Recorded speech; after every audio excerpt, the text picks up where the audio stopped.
go until. So we're going to go ahead and get started. Lunch will be provided. I'm not sure, Jason, what time lunch is coming. Do you know? I think at 6. At 6, so we've got an hour before dinner, and I don't want to.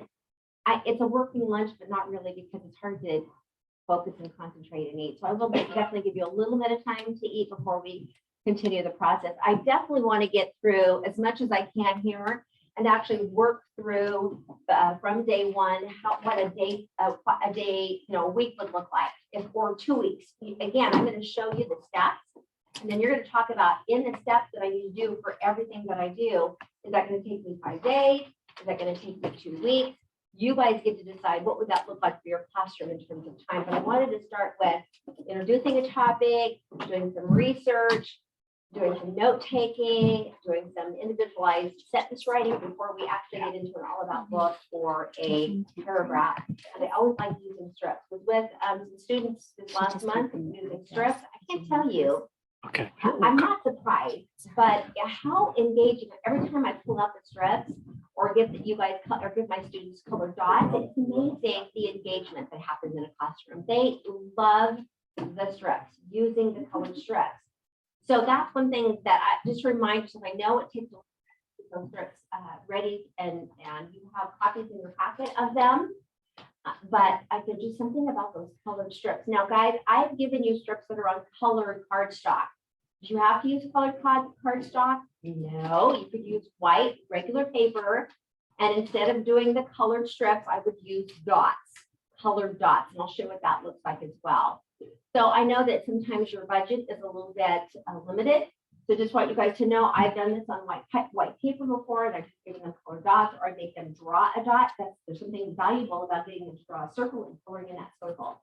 So again, there's a lot of different ways that you can do this that does not have to be cardstock. So let's take out a lined piece of paper, or if you already have one, just to take some notes, because so I want you to have a piece of paper that just says things to think about. And we're going to set this up like we would if we were setting up an agenda in our room. So it's T equals things to think about.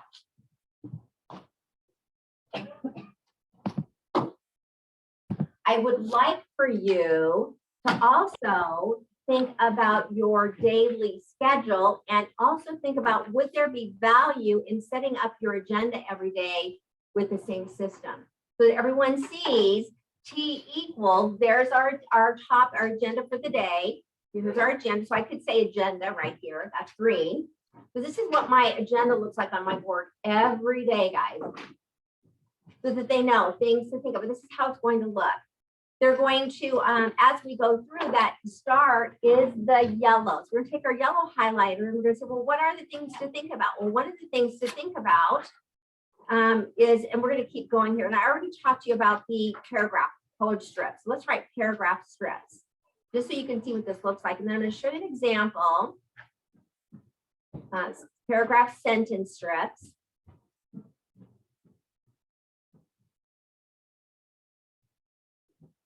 Okay.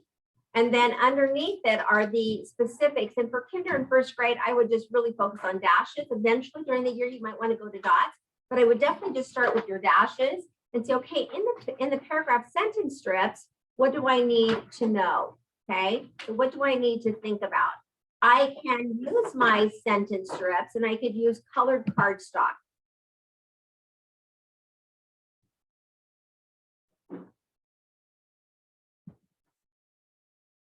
Or I could just use regular paper, white paper, because it's cheaper. And then what I would do is these are your white strips that you could do and just run those off. But what I would do, guys, and let me see if I brought them, I would definitely buy these colored dots because they match at the store, these colored dots. I would get these because these really are nice to give students, are these colored dots. So if I was having students write a body or a topic sentence on a white piece of paper, they would actually just take a dot and put that right on the white piece of paper. So that means that's their topic sentence. So you can either do colored cardstock, which is what you have. Take a minute to look at them because they're labeled specifically for a K-1 paragraph. I can even show you how you could even get rid of the reds to start with, because this is a lot for kinders, this is a lot of strips. You could start with green, yellow, yellow, green, and start there before you go green, yellow, red, green. So that's the other thing, but these are the strips eventually at the end of the year you'd want them to do. This would be an example of a K-1 paragraph that would really match something you would be doing with your All About book. So this is kind of what we're shooting for. But again, you can scaffold this as well. I like to use these dots on just white paper. And it's amazing, again, giving them these colored dots with engagement and what's next. And then it shows them order, green, yellow, red, green, green, yellow, red, green. So they can really see that accordion kind of look of their writing. But you guys are going to be starting with an All About book. So that's where we want to kind of review and make sure we're doing that first. So that's one thing. Now, I wanted to show you, we're going to continue. That's the first thing that we talked about today. So I'm going to put that to the side because I want to show you what you need to think about for next year and maybe kind of play with it this at the end of the year. So this is what I'd like you to think about for next year when you talk about your daily agenda. So T equals agenda. I want to just show you what this would look like. Okay, what color is that, everyone? Green. You got that. Now T equals agenda. There's my green. I even have in all of my classrooms that I'm working with in the state of Montana, and they actually have made these symbols and colored them. I'll just show you what they've done. They've colored these symbols, laminated them, and put a magnet on the back of them on their board so they can move it around. So you could either write this or you could use these, you could create these T's and the symbols and actually make them bigger. And I have those. I think you have them in your foundation notebook as well, are the T's and the stars and the dashes and the dots. Okay, so you have those in your foundation notebook. If you have that, and if you don't have that, I know it's on the website. The foundation notebook or binder. So now you guys would have two different binders right now. You would have a foundations binder and an informative binder. So if you don't have both those binders, then you're going to want to definitely get onto the website and get those, right, Jason? Those binders are on the website. Okay, so that would be a place that you'd want to go get those. Yes. Can you lower? Oh, sorry. Thank you. Okay, so that's where you're going to find these actually already done for you. These are already done for you in the foundations notebook under the active reading section.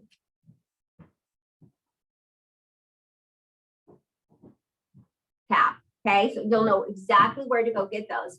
To me, this is the thing. I like this the best, where I laminate them and put magnets on them so I can move them around if I need to. But if this is your daily agenda or your weekly agenda, this is what I'd like you to think about. Here's an example of what it might look like. Okay, so you've got your star. Okay, so then you've got a dash. So then you're going to have a dash, right? That's going to be your red, your pink, your red. Okay, so it's going to look like that.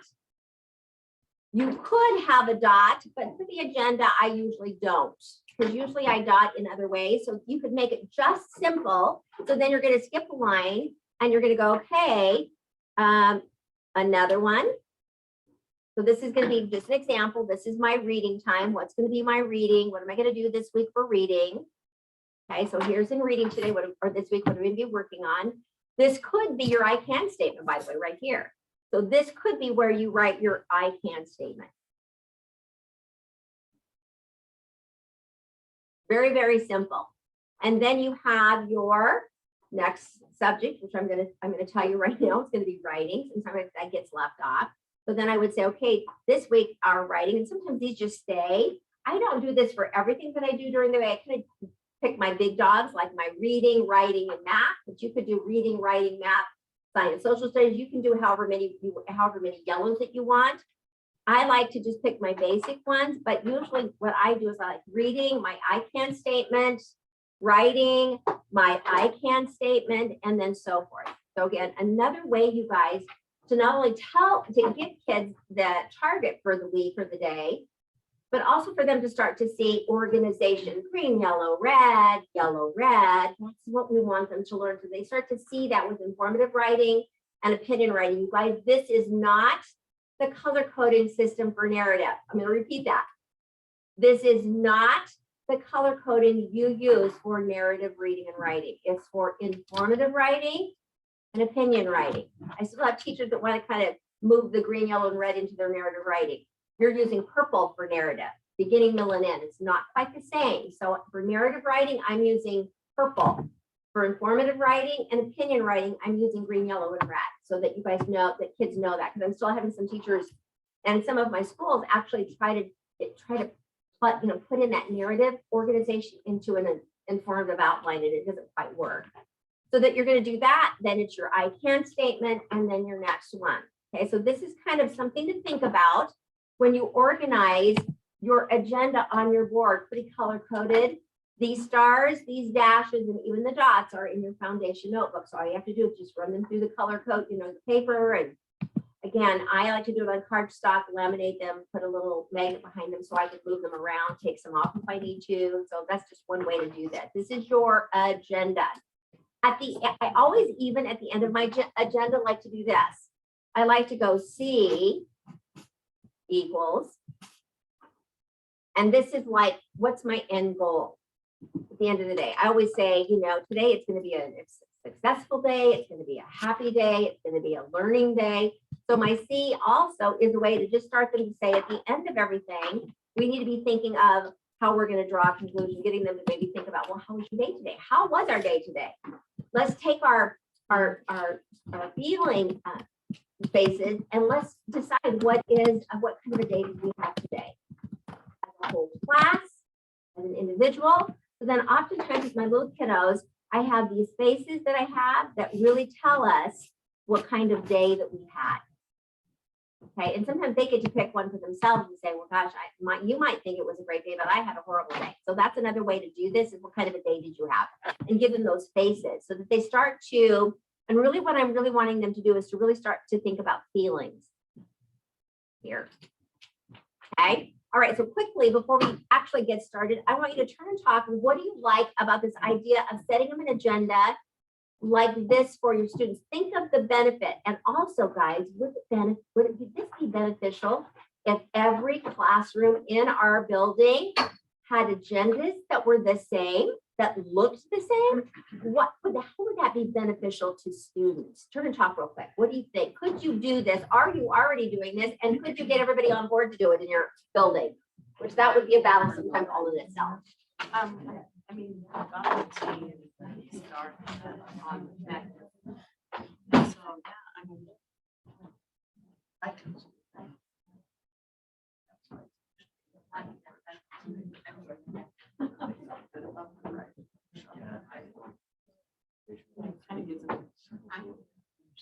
I love, because I've been trying to think of words. I mean, I have a child.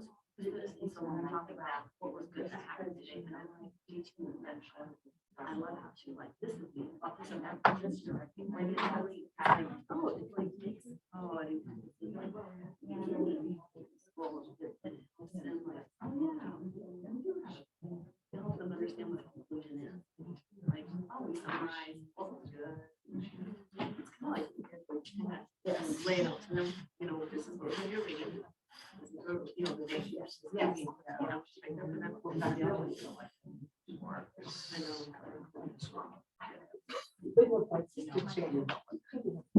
Yeah, they might not realize that he's not. Right. Yeah. No, we have to do first. Right. Because, well,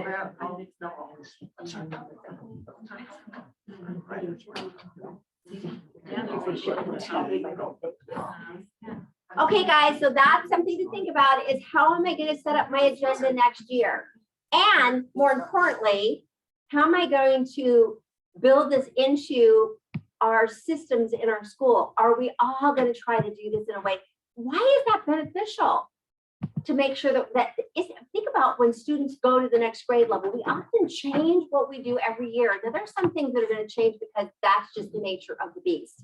But what if we could all be consistent in our building about how we organize our agendas, how we give them the same tools so that they don't have to learn a different tool every year, which by the way, reinforces short-term learning versus long-term learning. What if in our building, we were all about building systems that help our students move from their short-term learning to their long-term learning? How powerful would that be? I'm going to guarantee you, if you're the only ones doing this in your room, it's going to be fabulous for you and fabulous for your kids. But when they go to the next teacher, guess what happens to all those wonderful strategies? They go out the door. Guys, our kids need thousands of hits on strategies and skills. So unless we thoughtfully think about how to help our students leave us with school skills and strategies that are a part of their schema that they can do regardless, by the time they get to 6th grade and move to a middle school, oh my goodness, they know how to do 2 column notes. They know what the colors stand for. They know how to do a beginning, middle, and end. They know how to annotate text. They know how to attack vocabulary. They have thinking charts in their toolkit. How powerful would that be? We don't live in a society so much where that's happening. Think about your building. How many of you all play the same game? How many of you play a different game from grade level to grade level, from teacher to teacher? I think there's power for all of us to kind of have that team concept where we're all working together. I know it's hard and you're not going to get 100% to begin with, but I bet you if you keep doing it and then teachers start to see what students are doing, that's where you see increase. I still have schools where we kind of track how many of them have their learner objective on their board, how many of them have an agenda on their board. And in some schools where it's taken a bit, it's 100%, but most schools we still have those individuals who don't want to play the game, and we might have 80%. Eventually they need to get on board. But do you see the value of this, you guys? All of us doing it. And for 1st grade teachers, wouldn't it be wonderful if kindergarten kids come to you already knowing this stuff? Wouldn't that be amazing? And then what if I continued that learning and they get to the next grade level and they get even better and better? So if you're not happy with their comprehension and their writing score, this is going to be one thing that you can do to help them increase and move the dial on that. So I'm really excited about this, but you're going to have to go back and have that conversation with someone in your building and go, hey, how can we be a team when it comes to literacy? Be careful, guys, not to just say writing. This is literacy. It impacts both reading and what? And guess what? While you're doing the reading and the writing, you're reinforcing the speaking and the listening. So it really does cover all your claims. So this is the power of this. Sometimes you come and you think it's just writing. It isn't. It's reading and writing because they're having to write about what they have been reading about. So that's really important to make sure that you start to use the word literacy, which is a literacy classroom that focused on both reading and writing strategies. So that's the other thing to think about as well. Very excited about this and excited to see my schools that are using it consistently and also how students articulate what we're doing every day. Before, they couldn't really tell you what they were doing. But with this system, and I go into classrooms where there's a specific standard, I can statement and a specific agenda on the board, and I come into the classroom and I ask students what they're doing. Guess where they look? They look at the agenda and the I-CAN statement and tell me if those are missing. They can't tell me. And they go, well, we played a game. No, you did. But what was the skill and the strategy that we learned this week? That to me is what we've got our kids to tell us, is what's the skill and the strategies we've been working on all week long. That's more important than what's in the game. We watched a movie, or this is their famous quote, nothing, or I don't know, right? So having this up as a visual and a target for students so that they are then responsible for their learning and they take ownership of that. So that's another thing. So we've got our things to think about as we go. We'll make some more notes, but I wanted to definitely have you consider trying it now so you're ready to go next fall. Okay, so the purpose of this is for you to try it now, work out the bugs so that you're ready to go in the fall. Okay, that's the purpose of that. All right, so we're going to start with our I can statement. Today, it's more than this, but I could have written a whole bunch, but I didn't. So I always like to start my day. Another thing I'd like to raise the bar for you is, do you state the I can statement every time before you start a lesson? Yes or no? Think in your head.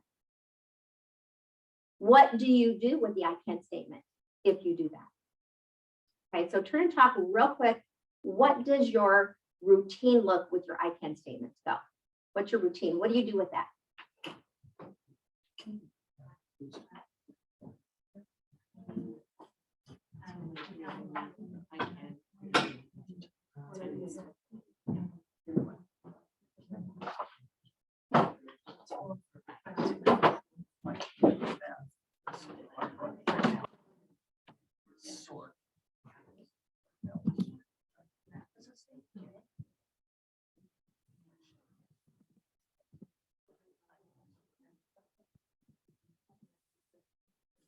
Okay, next star on your things to think about. Next star. Okay, on your things to think about sheet. So get out your things to think about sheet again, because I'm going to give you another thing to think about. So back up here, give me another star, another yellow star. I want you to write on this yellow star, I can statement. Okay, so the next star is going to say I can statement on your next star.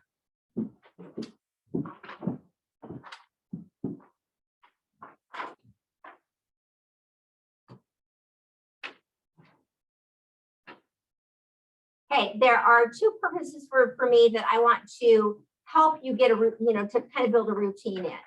I want to start the lesson with an I can statement, and I want to end the lesson with the I can statement. So we're talking about bell-to-bell instruction, teachers. We're thinking, how do I start? Again, this is just common sense, but sometimes we just put an I can and we don't even address it with kids. It's kind of a hoop that we do because our administrator said you got to have an I can statement. I don't know how many of you are there. I have to admit, at different moments, I did it because I didn't really understand the purpose of it. I knew what I kind of did, but didn't have time for it in my mind. And I knew that my administrator said you have to have it up on the board. But I did that, but that's as far as I got. Never had time to get to it. Didn't really understand the benefit for students, and it had all changed. So now my routine is, it's for me and it's for my students. It is not for my administrator. I want my kids to know what is the target this week or this month or for the next 2 weeks or for one day. So I always start my lesson, kind of bell-to-bell instruction, with what's our target. It's our I can statement. So I'll show you what I do as well. And then I reference it if I can. Usually it's hard because it's pretty packed, but I always end with reviewing our target, which is our I can statement. Okay, so here's an example of this.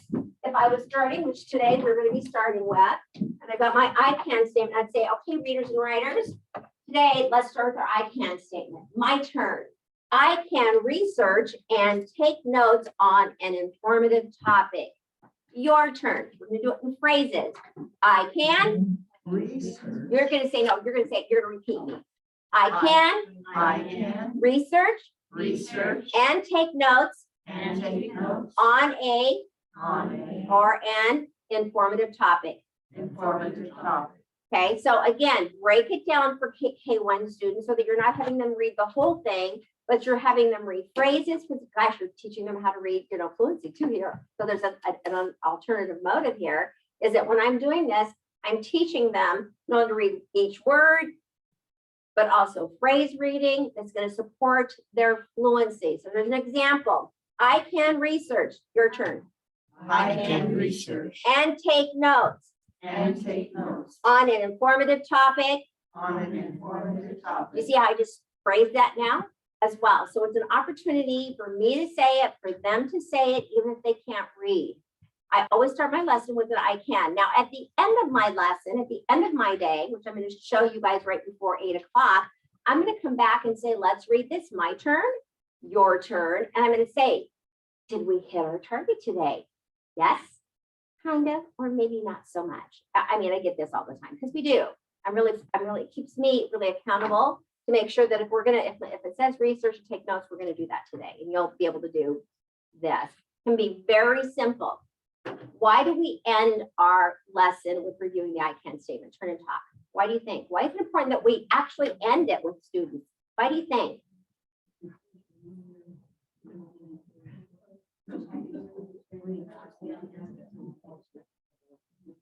Something that all.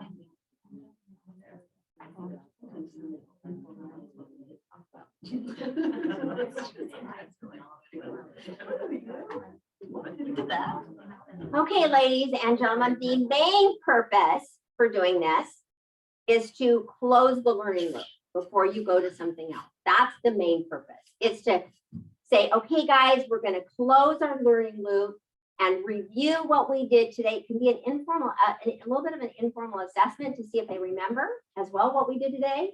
But it's to close it so that they can put that book away and then open up their math book and then do the math. So that's the main purpose. But the other purpose is for them to really start to evaluate, reflect on the learning that you did that day. And it's to really have them start to think higher level. Well, let's reflect on this. Did we do it today?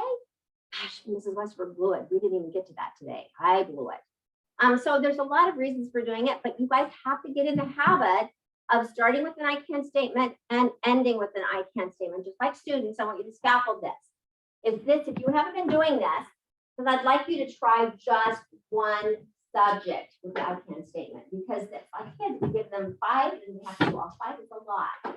So my suggestion, just like with students, is you start with one subject and you just get in the habit of doing the beginning of the lesson, I can, and the end of the lesson, I can. See if you can do that. And again, this spring is a great opportunity to practice that for next year. Really, really important. You probably already have some ways that you do that, but just something to think about. So we're going to go ahead and start with a little bit of what we need to kind of focus on. So in your packet, you'll see you've got some things, some handouts, and you've got some paper, but I'd like you to find this handout that's our foundation skills, and you're going to need a yellow highlighter. Okay, so this is a tree chart. What chart is this, everyone? Tree chart. So let's label this. This is a tree chart. Really important for us to use a tree chart when we're researching. Okay, so tree chart. A tree chart is the strategy for the skill of classifying. And another word for classifying for students is sorting. So let's color code this first, okay? So when we're doing a tree chart, this is our T equals. This is our green.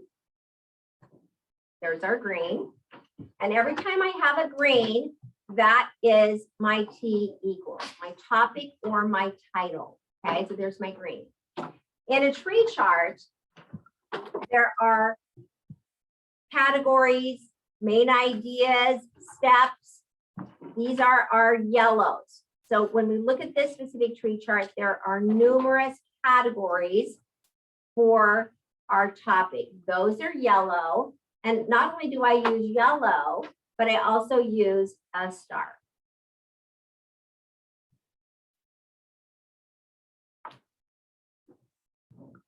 Okay. Underneath all of those, you're going to see our dashes and our dots. So we've got a dash followed by dots. And I'm only going to do one just so you can see it, because I'm going to have you use another color in just a minute. I don't think we have, I might have orange. I'm going to have you use orange so you don't mess up with the colors.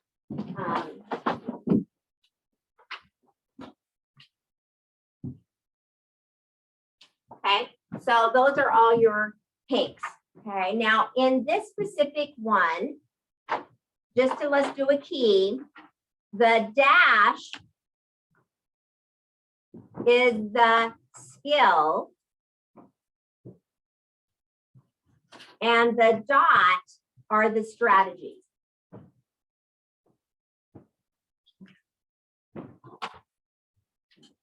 Okay, so every time you see a dash, that's a skill. All the dots are the strategies that I'm going to teach them to help with the skill. So if I'm teaching my kids to annotate text, which sounds like a really high level word, but my kinders know annotating text, then these are all the potential strategies. They're going to do a quick sketch and label. They're going to do a response starter. They're going to do a circle, one, underline, and few. These are strategies that go with that skill. So every time you see a dash, that's the skill. And then all of these that follow are the strategies. Okay, so that's one thing that you need to know. So you've got it. These are a lot of the things that I've been doing with all of you in the last 2 years. Some of you have been here. This might be your first time with me, but just want you to know that we've been building. Those of you that have been with me every single time, and there's some of you that have been with me every single time, a lot of these are going to be familiar. Those of you that are new, this might look like, oh my gosh, to see a word, I have no clue, but I'm glad you're here. We're going to start to build that. All right, so here's your focus activity today. What I'd like to do, and this is just to help me know what you know and don't know, what you might need a little bit more reinforcement on. What you're going to do, and also, by the way, we missed one, you guys, there's another yellow down here. Okay, there's another yellow.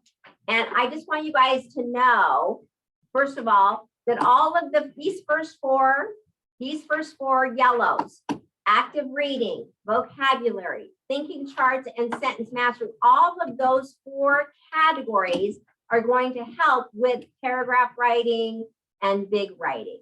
So these 4 all support these last 2.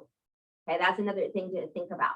So all these things that I'm doing all year long are going to help when I ask them to write a little summary paragraph or a summary sentence, or if I'm going to have them do an all about book or a little baby paragraph.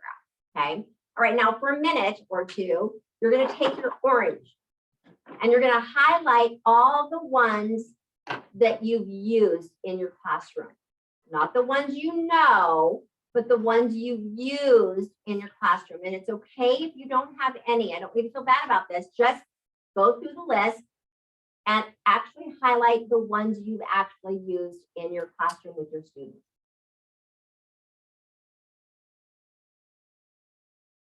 On the dots?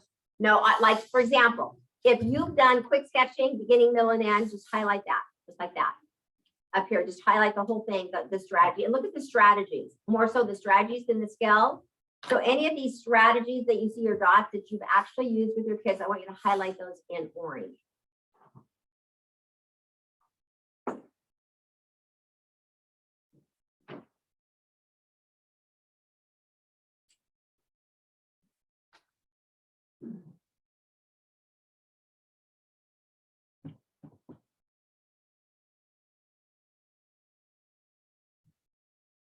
And for example, under vocabulary, if you see a strategy that's not there, but you do use it, write it. That's not a bad thing either, is to write something that you are using.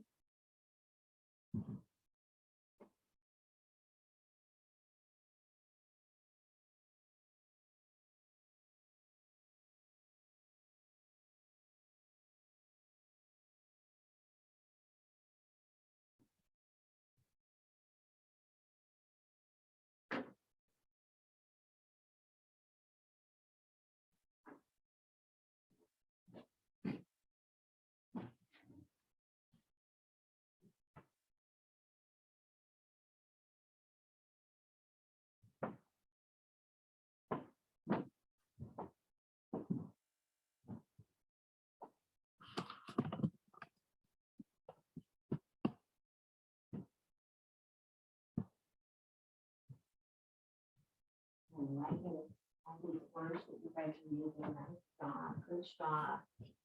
That's amazing.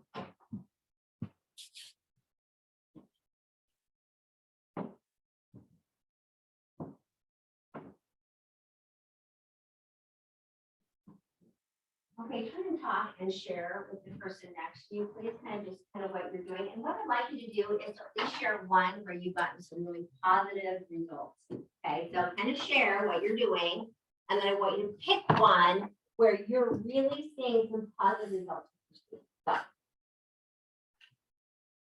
and then maybe you read or you, you choose one of you, or whichever you want to do. So that might work.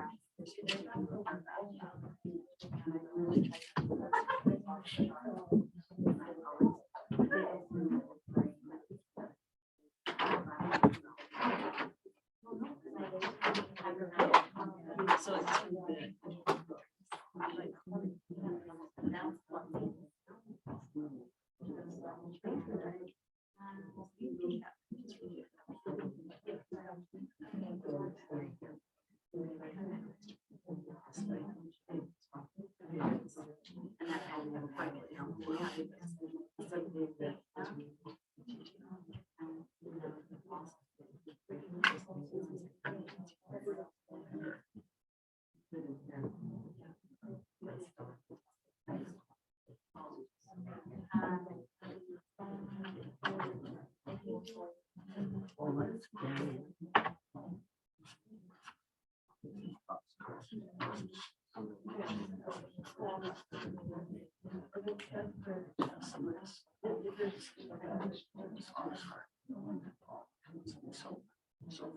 right workshop,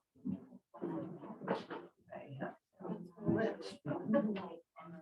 list of things recall and list, but if I would use this. That would have been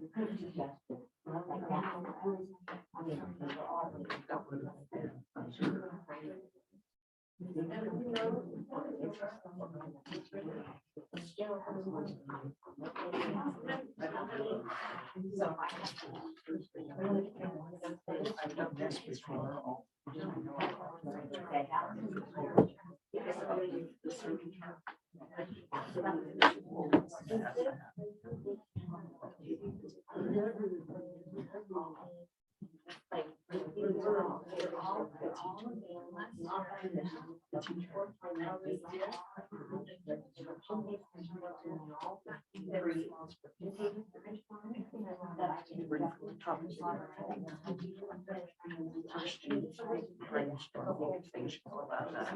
Circle chart. That's the note, right? This is not what it is. Yeah. All right, guys, thank you so much. Hopefully, where can you find these? Okay, so number one, Jason, we need a teaching charge training, just all by itself. That would be one thing, really helpful, because the gal that we were talking about, where do you even start? I mean, it can't do everything. Where would I begin? And I actually said, if I had to choose one thing on my foundations chart, I don't know how I could choose one, but if I had to, because it's way too much on top of my new core curriculum and all the things we have, a new behavior program. I mean, again, so many things that are on your plate. What would I start with? And to me, you guys, the thinking charts would be a big dog on my porch. Because it's all about, each of those charts are very specific to a kind of skill. They're great for note-taking and organization. If you did that, their writing is already going to be better. So if I had to choose, it would be thinking chart. But in every training, it's hard to get to everything and just give you everything. It's almost like it needs to be one special day for just thinking charts. I don't know, would that even be helpful so that you just get an idea? I'm going to show you some, and like, for example, we've already done the circle chart. We've already done the tree chart. We've already done 2 column notes, but maybe not deep enough. Because I know I'm like the fire hose that just sprays at you, and you're just trying to stay alive with my fire hose, spraying out all this stuff. So I know that we need, even as teachers, more hits on things. Know that I've had over 10,000 hours of practice and research, so I can do it on it, but not initially. So just for me, those thinking charts are a big dog. So that's probably where I'd start. And maybe you can't do all of them, but what would be the 4 or 5 that would be really beneficial for your K-1 students? That's the other thing you would want to think about. Which ones of all of those? And for sure, there's some that are kind of my non-negotiables, but there's some that are good. But if I can only do 4 or 5, definitely would be important. The other thing to remember is your thinking charts change based on your skills or your genre. So I don't always, my narrative thinking charts aren't always the same as the ones I'm going to use with informative or opinion. So sometimes they change as well. So that's the other thing for knowing them. Lots on there. How many of you felt like, oh my gosh, I feel like I've got everybody pat yourself on the back. Even if you have 1 orange, that's better than none, right? And I see lots of oranges here, so it's just really good. All right, I want to go to the vocabulary ones. Everybody go to the vocabulary. This is my word wall. This is my word wall. I'm doing it a little bit different because I want to make sure that whatever I'm doing, and again, we're going to be working about that. This is the other thing I want to make sure you guys start to think about. If I'm going to have them read an article about bats, or we're going to do a project about bats, I want to make sure that I'm teaching right away, you guys, teaching them how to look for information to research over 2 different genres, a narrative, a fiction, and a nonfiction. So every time you teach, I want you to think, gosh, when I teach my bat unit, do I make sure that they read articles And they also read narratives, yes or no? Think about that. Do you do that? Why is that important to K-1? Number one, they need to be reading through different things, not just through one piece of text. But number two, when they get to third grade, you guys, and they have to take that Smarter Balance assessment, they have to read through 3 different sources. And most of them at third grade, most students at middle school, most students at high school do not have the stamina to read through all those sources in order to answer and write the assessment. Is that making sense, you guys? So giving them one piece is where I start. But at this point, you should be saying, we're going to be reading about bats, and we're going to read a story about bats, and we're going to read an article about bats, and you're going to get to watch a video about bats. Now that's 3 sources. Did you see the power of that? So that's the other thing I want you to think about. Every time you give them something to read, think about how can I pair it with a nonfiction and a fiction. Okay, so if we're going to be reading about all about bats, which we're going to do today, I'm going to read Stella Luna, which is all about bats. And I can even do so many fun things with this as well. So one of the things that I wanted to talk about is vocabulary. I won't spend a lot of time here, but it's one of the thinking charts that I want you to think about. Number one, I like to have separate cards for each one, not just written. Why? Think about that. Why would I want to do that? The other thing is I always want to include what below the word? A little student-friendly definition, right? Here's the power of this. Number one, I want them to start to know the cards. I want to be able to move. I want to be able to sort the cards for kids. Oh, let's take all of our vocabulary words. Let's put all of our verbs in one section. Put all of our adjectives in one sort. Do you see? Now you're teaching them how to sort as well if they are by cards that kids can actually move and manipulate. I laminate, and also if you have a board that's magnetic, I also put that little magnetic strip on it so that my kids can, I sometimes will take these off and give each one of my students a card and say, okay, your card, everybody, what's your card today? What's your word? Our word is clamber. What's our word, everyone? Clamber. Say that word 3 times. Ready, go.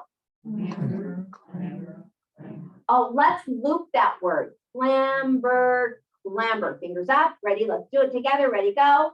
Clamber, clamber. What does clamber mean? Clamber means to climb or crawl in a strange way. Do you see how you can do your vocabulary instructions pretty quickly? And also help, if they're individual, then that you can help them with sorting those words by parts of speech, by how many syllables it has. There's just a lot of ways that you can sort them. By category, a lot of things that you can do. Getting in the routine to do the I say the word, you say the word, repeat the word. So do you guys have a system on how you approach your vocabulary instruction? Turn to talk real quick. What's your approach when you're teaching them a vocabulary word?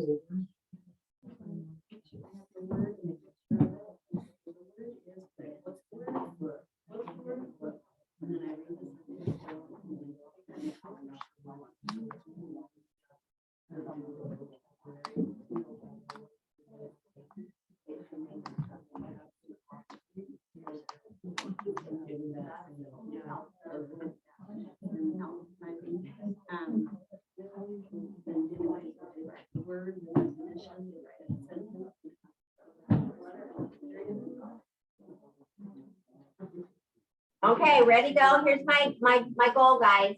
Vocabulary instruction. Here's what I do every time that you guys, there is some Nancy McKeon, Isabel Beck. I have a book out that really talks about vocabulary instruction. And I love this book because it really not only gives you as teachers in the first couple chapters some pedagogy and some research about vocabulary and what's appropriate for primary students and what's appropriate. It's Nancy McKeon's and Isabel Beck's book. The title is just going to throw me. I'll get it. But it's a great one because it talks about how many words if you want students to use those words in their oral and written language, more is not it. Even though we need to make sure that they're hearing a lot of words. How many sight words at the end of kindergarten? They need 30. They need to know 30 of their sight words. That's kind of around, sometimes some school districts is higher, but about 30 words at the end of kindergarten. But our purpose is for them to use it in their oral and written language. They're saying no more than about 1 to 3 at the K-1 level, you guys, in a week. And this is where you go deeply in those 1 to 3 words if you want them to use it in their oral and written language.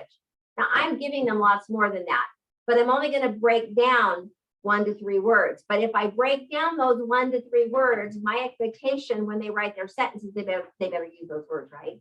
Because we still have kids who are using their informal language.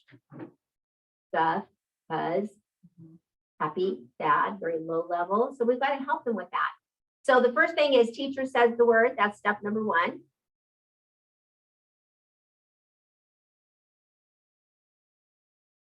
Student repeats.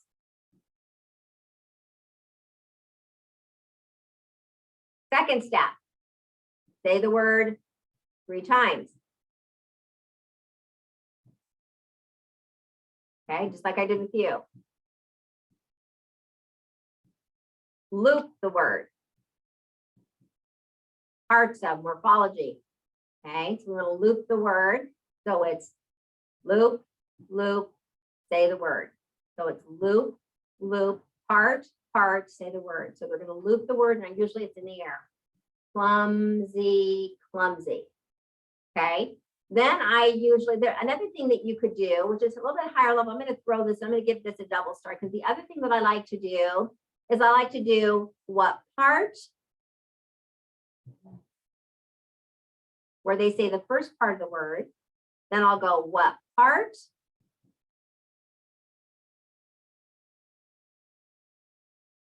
and then I'll say what word.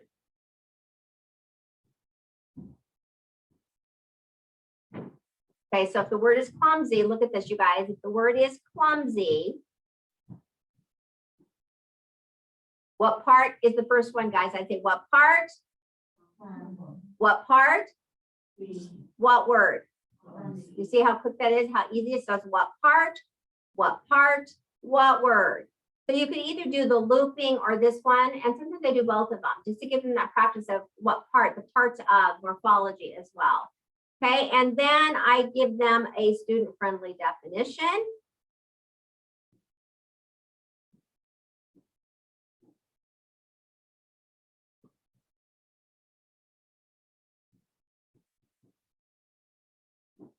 And then at the end of the week,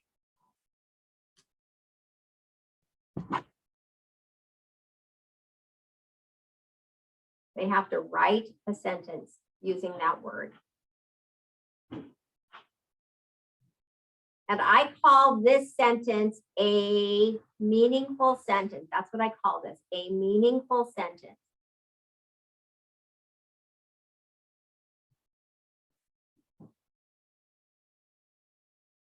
So there's my schedule.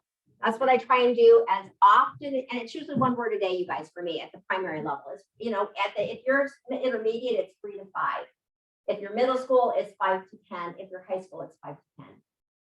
You got to be careful about that. Again, if you're going to spend time on these words, you guys, then you're going to need to expect them to use these words in their writing, whether they're sketching and labeling that word or they're writing a sentence with that. All right, so let's look at our words. Some of the words from Stella Luna. Sultry, sultry means very hot. Swoop means to fly down fast. What I'd like you to do as we look at these words from Stella Luna, you're going to practice. Each one of you is going to choose a word, and I want you to actually practice as with your partner as if your partner is the student. Does it make sense? Okay, then you're going to switch, choose another word and do that. So you're going to pick your partners. Each of you decide which word you're going to use from Stella Luna. Swoop, sultry, clamber, perch, curious, clutch, clumsy, shriek, peculiar, delicious. Each one of you pick a word, and then you're going to go through the steps with your partner, and your partner's the student. Okay, ready, go. When you practice the actually teaching the student.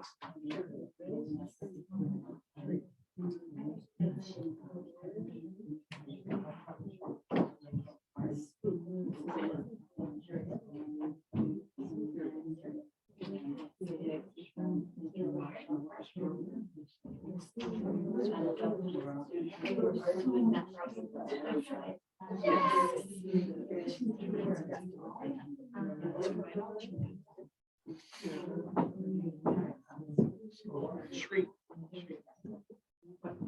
2 cents.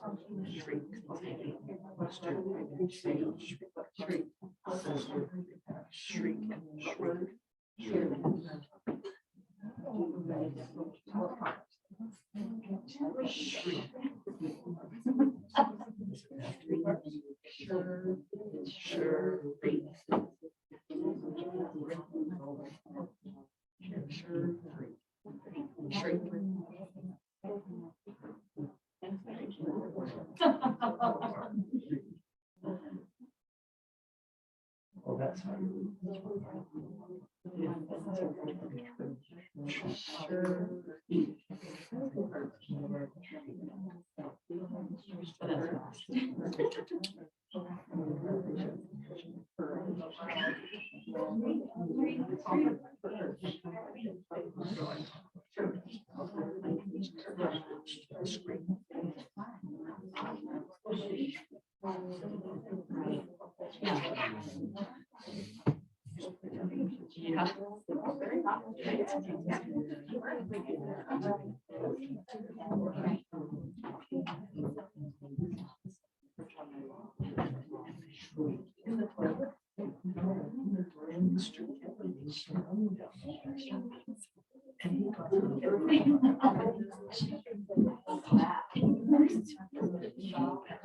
Okay, did everybody try at least one time through? Okay, guys, here's the deal. I had to cheat, and I had to have a piece of paper in front of me that so that I could remember the steps, because otherwise I forget all my steps. Now, I've done it so many times that I already know my steps, so I can just do it in the middle of the night. I can wake up and, do my looping of work in my head. But it's going to take you some time to get into that habit of those. These are the steps that I do every time. You guys think about it. It doesn't take very long. I did it really quick. What's the word? The word is clamber. What's the word, everyone? Clamber. Let's loop that word. Clambered. Clambered. Okay, again, and I could do that by sounds, but I could also do by parts. Clamber, and then it's got that ed at the end, right? Now we're talking morphology, really parts of the word. So now I can even do words that have a prefix, a base word, and a suffix as well. So there's a lot of things that I can do with this, but it's just real quick. Let's say the word, everyone, 3 times. Ready, go. Right, and then I'm going to go to the next part. I could do the looping, what word, I could do all that, then go into clambered means to climb or crawl in a strange way. You see, it didn't take me very long to go through this stuff. And at the end of the week, guess what? Their sentence writing is a word that is clambered. It's a meaningful sentence. Clambered, climbed or crawled in a strange way. Stella Luna clambered, where, you guys? Up the tree. Do you see now that's a 3-part sentence right there? Stella Luna, who? What did Stella Luna do? She clambered. Well, where did she clamber? Up the tree. Stella Luna clambered where? Up the tree, period. You see now you're just moving all of these and moving them into sentence writing. Huge. Start there at the beginning of the year. Now, would I start with sentence writing at the beginning of kindergarten? Absolutely not. They're not ready. Could they draw it? Potentially, yes. But again, just this routine of what do I do with my vocabulary? So every time they know, and in fact, my kids will tell the substitute how to do their vocabulary work. They already know it. They already know in the steps too, because it's just a routine. And I'll say in my notes, these are the 3 words for today. Kids know how to do it. Talk to John, have John be the teacher today. And then the kids could actually say, okay, what's our word? Let's say it 3 times. I mean, there's just this system of doing that. So be thinking of what's my routine of my words, because your end goal is for those kids to use it in their sentence writing or their paragraph writing. Okay, so that's going to be really important. Good job. Let's move on. How many of you, by a show of hands, has used 2-column notes regularly with your students? 2-column notes. Anyone?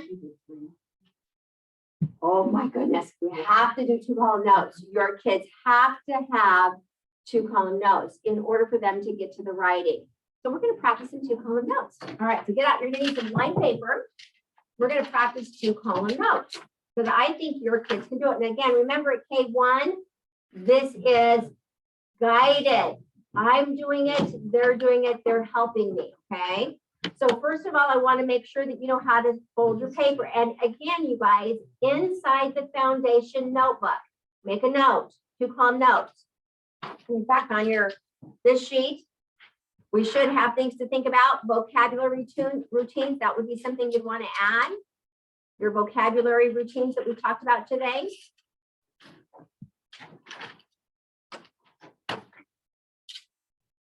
Okay, and then we're going to talk about 2-column notes next. So that's another chart that if we just leave today knowing how to do 2-column notes, that would be a win. Even if we don't get to an all about book, because this is really going to help them with organization, 2-column notes. Okay, so on 2-column notes, first of all, I just want you to know it's in your foundations binder, just so you know.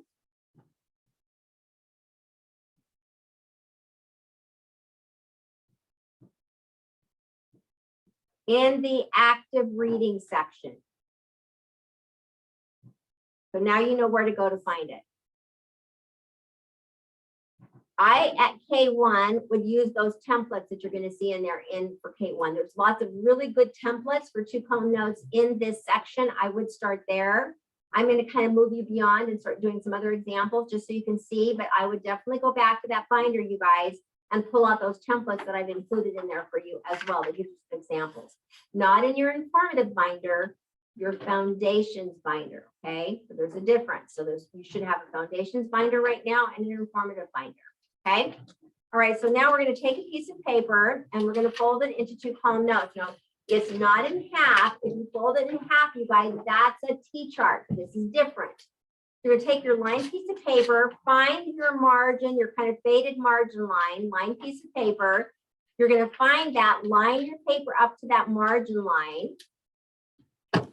Okay, so that the left side is skinnier than the right side. Okay, so we've got the left side is skinnier than the right side. So you're gonna find that red margin line, kind of line it up. For my little kiddos, I actually fold the paper, but I usually give them the template to start with. Okay, all right, so now we're gonna go across the top and down the crease line. So it looks like a lopsided capital T. I always want to label 2-column notes, and my kids can start to name the chart. So this is 2-column notes. What's this chart, everyone? 2-column notes. Very good. And 2-column notes is the strategy we're going to use for classifying information. And again, classify means to sort. Okay, and we have our 2 lines. We start with our T equals. There's our topic. Take your green. Highlight your green.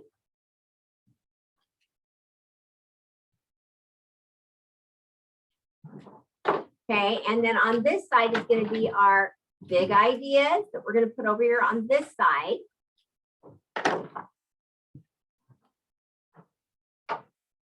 And on this side is where we're going to dash and dot. I call these my E's, my elaborations, my details.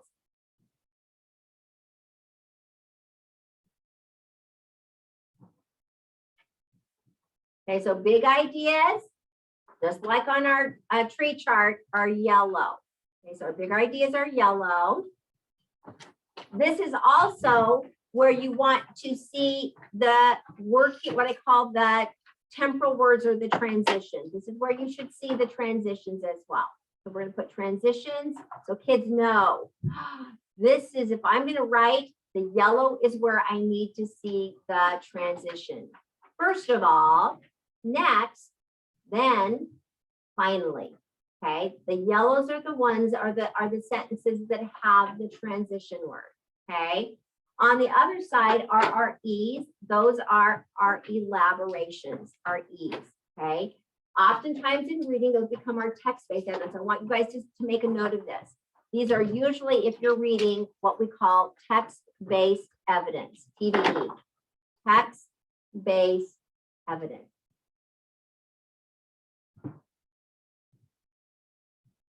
Okay, now for you guys, step number 1 would be to quick sketch their thinking. So again, as you differentiate, some of your kids might not be writing well right now, so they're going to quick sketch. But if they quick sketch, they have to start to label their sketches. That's a non-negotiable. Okay, now I'm going to show you some examples of where they're going to quick sketch and label, but then eventually you guys, you want them to be able to write. Now, again, I'm going to have students, I keep getting my Michael in kindergarten, who came to kindergarten. First of all, I was hired as the last kindergarten teacher in this kindergarten center in Idaho. Now, guys, just think about that. Last teacher, the day before, that was hired because they had an overflow of students. So I want you to just picture the kids that I had in my kindergarten classroom. The kids that didn't get registered, oftentimes. Parents just brought them and dropped them off, right? All those. That was my best year ever, my hardest year ever, but my best year ever. But in that classroom of kids who had just very little lap time at home from the ages of birth to 5, I had Michael, and Michael came to school knowing how to read. And I want to go back and grab him and apologize because I didn't meet his needs because I was so concerned about trying to reach the needs of the other 20 kids who couldn't read. And poor Michael, who was reading, he learned on his own, I hope. I'm sure he did, but I felt so bad because he came to school knowing how to do this. So I've really changed my thinking as I've got to remember differentiating is really hard, you guys. I tell my kids, this is always going to be equal. It's going to be fair, but it's not going to be equal. And I need to make sure that my kids who can write are writing. And the kids that can't need to be quick sketching. And you know, at middle school, if they can't write, guess what I'm going to have them do? Quick sketch. Why are we making them write if they can't write to begin with? We have to look at them and differentiate in that way. So initially, I'm going to have them quick sketch. Okay.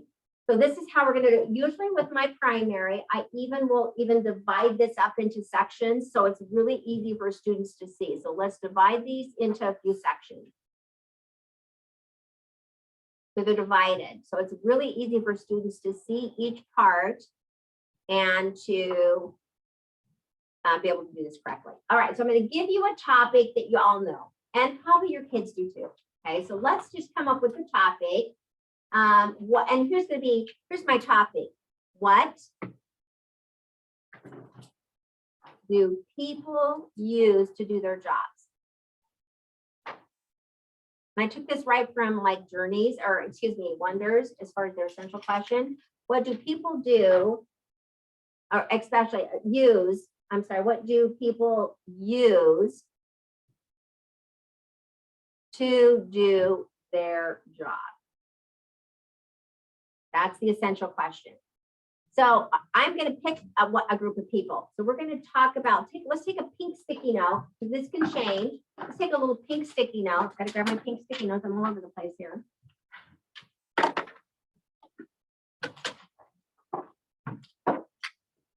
There they are.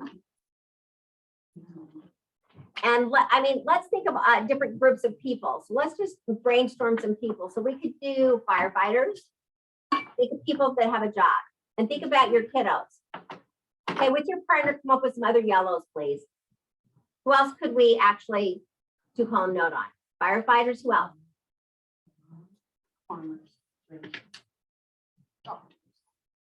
Think about what you're studying.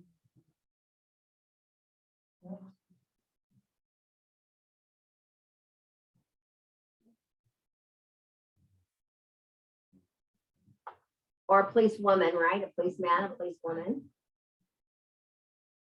What's another group of people that we could do? What did you guys come up with other than firefighters, a chef, policeman? Who else? Ooh, I know. What about a teacher? I just put that. I was at the teacher store or whatever, and they had this poster with this rocket, and it says, "You can be anything," and it had everything: scientist, astronaut, all this stuff. My husband was like, he goes, "It doesn't say teacher." Darn, it should. Anywhere on there, but that would be a good one because you could actually break down all of those, right? Okay, so you guys, you could do a two-column note on all of these. Think about what is in your science and social studies text, or even in your core, about jobs that people do. A nurse, a teacher, a chef, I mean, a grocery. Think of McDonald's worker. Think of what they know too as well. So there's a lot of them that you can do. Let's just put this aside and remind you, you could do two-column notes, 1 a week for each of these. Would you put on here, do 1 a week? Do 1 a week. Is that doable? After we see this, I'm going to ask you, is that doable? Can you do a two-column note once a week? And where would I put it? Think about this. Would it go during my reading time? Would it go during my writing time? Would it go during my science time? Would it go, where would this go? to teach them two column notes. That's the other thing you're going to need to do and So think about. do you have your kids do a through binder? How do you keep all this stuff together for them? What My have you kids done have for a them? reading folder and a writing folder. So just like a file Just a- folder.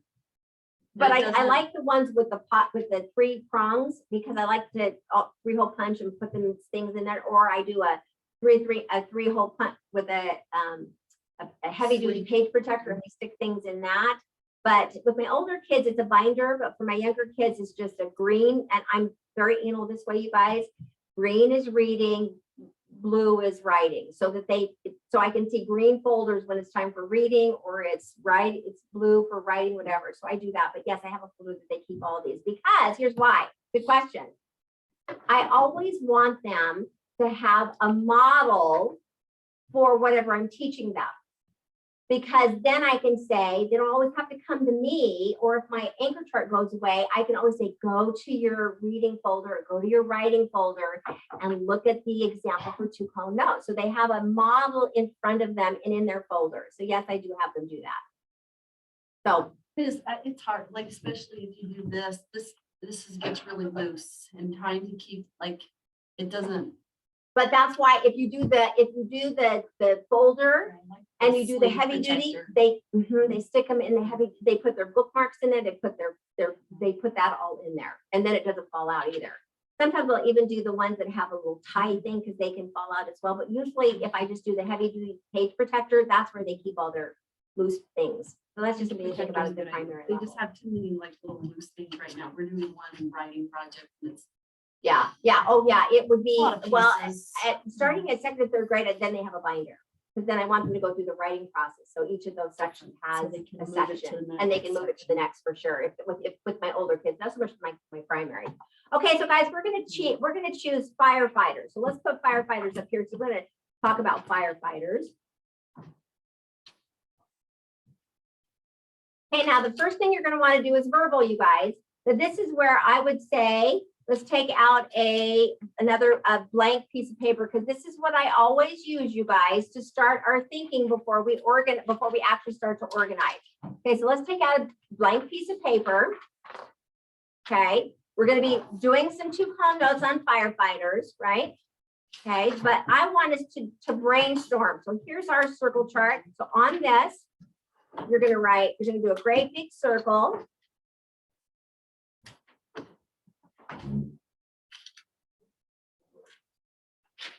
We're going to say this, and we're going to do a little circle in the inside. Now, here's what I'm going to suggest for K-1. Write the word first before you guys have them do the circle. Okay, so at K-1, have them write the word first. I'm going to show you because this is really important for my little kiddos. It's never enough room, and then they get frustrated. So I've changed this now. I make sure that they have the circle without the little circle in the inside. And then I write T equals firefighters. So now they have more room.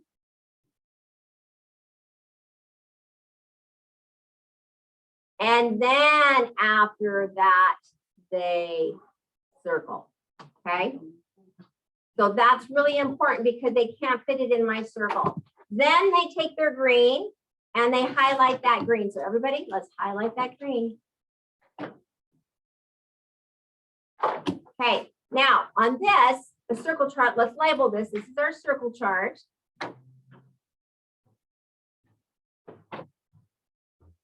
And our circle chart is for defining. Okay, so we're identifying, brainstorming everything that we know. In the corners of our chart is where we're going to do a yellow. Oftentimes you'll see yellow everywhere, but in this chart, inside the circle is going to be your reds. Out here is going to be your circle. What do I know about firefighters? That's the question. What do I know? Know about blank.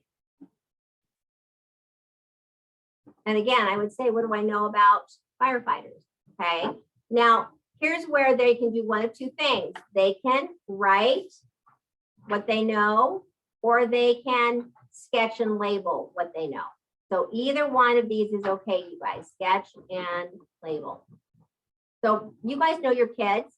Okay, so firefighters, so for example, I could say they have one of the things that I know that they do is they have the fire hose, right? So I could draw kind of the fire hose here, right? Here's my, it looks like a worm. I'm not the great artist, but I could draw my fire hose with the, and I could say hose. See how I'm doing that? Hose, or hose, or what? The kids are going to do all sorts of things.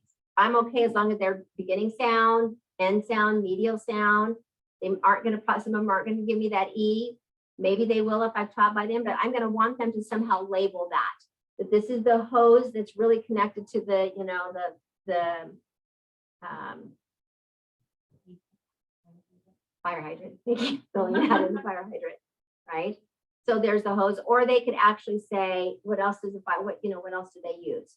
Okay, that's kind of what you're doing. Okay, so with your partner, I want you to come up with 3 or 4 things that you know about firefighters, what they use, what they do, anything with your partner, and you can either write or sketch, but if you sketch, you have to label. Go.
Okay, so let's everybody throw out some ideas. What you guys have? Drop, good job. What else? Pull, they slide down. Oh, good one. One more. Throw some more ideas out. Fire truck? Yeah, they got a fancy hat thing too. Yeah. They wear a helmet, a hat. Okay. Do they, can I say pots and pans? Where would pots and pans go? What do you think of firefighters? In the firehouse, right? They use pots and pans because they usually go back and eat together, right? That's kind of a big one. You always see them coming back and eating together. And there's a lot of things you could do here. So this is where you're going to generate a lot of ideas about what students know. This is critical for those kids who have no background knowledge, right? This is why you do this, because your kids come to the table with very little background knowledge, okay? So important that you use the circle chart to help you to know what prior knowledge, to work on the skill of prior knowledge, what do they know? And to build background knowledge, to show some pictures, to show them a video about firefighters so that they start to build their kind of bank of information, because now you're going to make them go to 2-column notes, not with everything, but a couple of things. So we've got lots of ideas here. Now we're going to go back to our circle chart. I mean, our 2-column notes. Okay. So 2-column notes, we're going to go, oh my goodness, I'm going to come down here because I have more room. I'm going to say one thing that we learned was their outfits or their clothing. So we're going to write outfit or outfit here, and that's our yellow. One thing I know about firefighters is that they have a special outfit. First of all, firefighters have a special outfit. One thing I know about firefighters is that they have a special outfit. outfit. See how I've just now verbalized that as a sentence? I know many things about firefighters. Firefighters are important, period. One thing I know about firefighters is they have a special outfit, period. Right there. See? Sentence 1, sentence 2. Okay. Now we got to come over here to this red side and go, well, what do we know? Well, for my little kiddos, we're going to draw it. Okay. So get our head. Let's get our hat, or, you know, that helmet that they have to wear. And again, I'm just going to be, you guys, it's going to be really sad, but I'm going to do the best I can. You guys are probably better at this. There's my head, my helmet. And then now I got to do my, you know, body. And then I've got my legs. This is why teaching them how to draw people, not stick figures, but people is going to be really important. There's my boots. Okay, and they have to have those big gloves, right? So I got to draw those like gloves here, big gloves, so that then kids are actually drawing the outfit. Okay, so I'm going to just do lots of things here. What's that?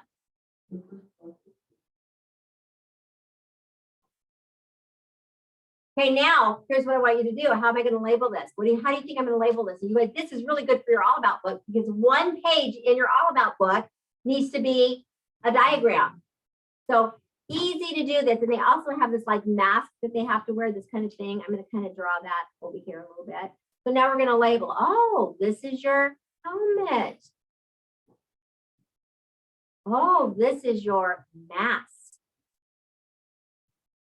Oh, this is your fireproof coat. Oh, these are those special fire resistant pants, and we got to have the boots, right? And gloves. Let's just do a few of these here. Now, I want my kids to know that when they diagram, you guys, these are the pinks.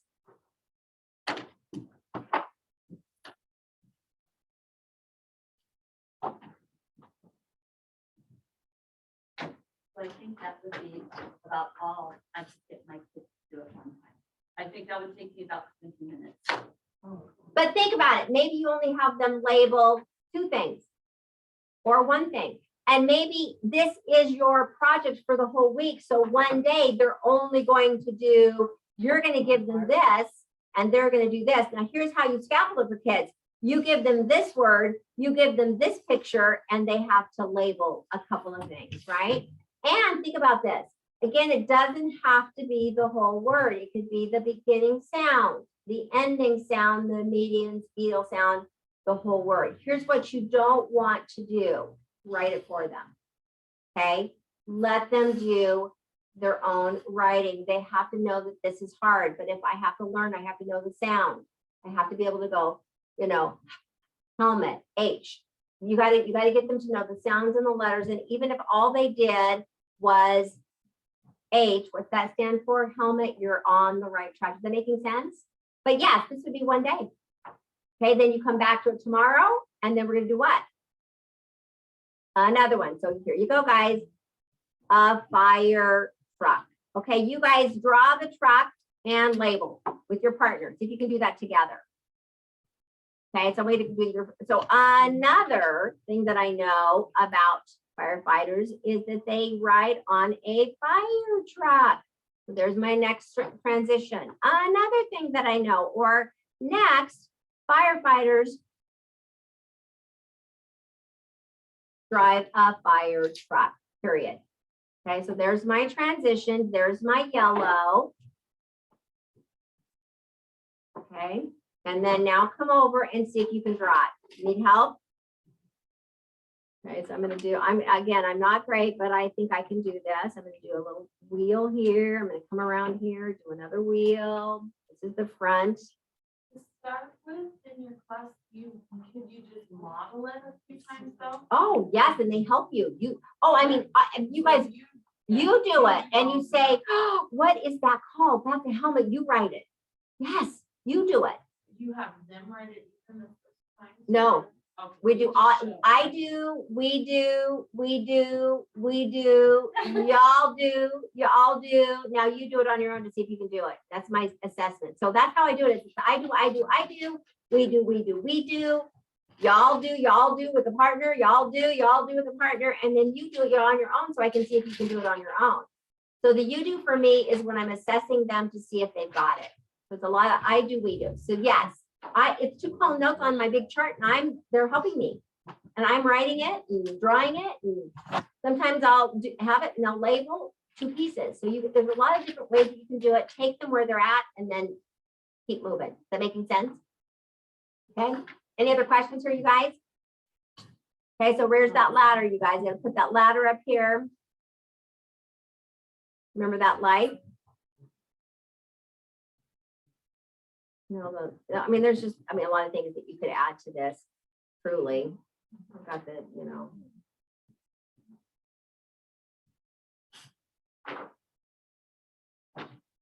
I'm not great at this, you guys. This is why I like YouTube, because usually I'll have them watch how to draw a fire truck. Because, mine's okay, but someone's gonna have to practice that making sense. And then you're gonna go, okay, label. What is this, everyone? It's a what, everyone? Ladder. Oh, L-A-D-D-E-R. What's the word, everyone? Ladder. Do you see how I can do this with little kiddos? And then they see it. Again, I'm modeling colors. I'm modeling elaborations that have to do with a big idea. There's just so many things. I could just do 2. So here's the other thing that I want you guys to give yourself permission to do. You said it would take me 1 day to do 1. Then just do 1 and then be done. You don't have to do more than you could, but you don't have to. Just choose one thing, one important thing that we know that we've learned about firefighters. That's all. You don't have to do. I like to try to get to 2 yellows with kids. Make a note of that. Try to get to at least 2 yellows if you can, but start with 1 and then build to 2. So try to get to 2 yellows. Okay, that's an example of one. Because I want you to have some more practice, I'd like you to take a blank piece of paper and we're going to come up with 4 examples. So I want you to take a blank piece of paper. Now I'm just going to show you guys a couple too. Like for example, here's one on a chef. We're not going to have you do this one, but I'm just going to show you what this would look like. I'm making a mess over here with all my papers. I don't have enough room. This is what happens when you're all over the place. Okay, so here's an example of one with the chef, just so you can see it. And you can take a picture of these as well. But here's one on the chef. So what does this worker use? Okay, so a chef, he uses an oven. Oh, draw an oven. And then what does he do in the oven? So this is now a step up, you guys. Oh, he uses a pan. Draw the pan. What does he use the pan for? He uses the pan to put the bread on. Oh, he used oven mitts. Oh, we're going to draw the oven mitts and we're going to go a step further. How does he use the mitts? Oh, but hot pots and pans. Oh, he uses pots. What does he use the pots for?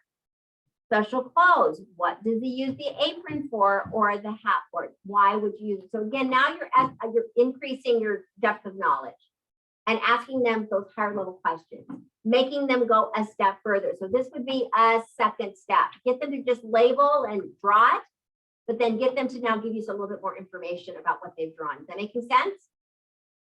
Okay, this is an example.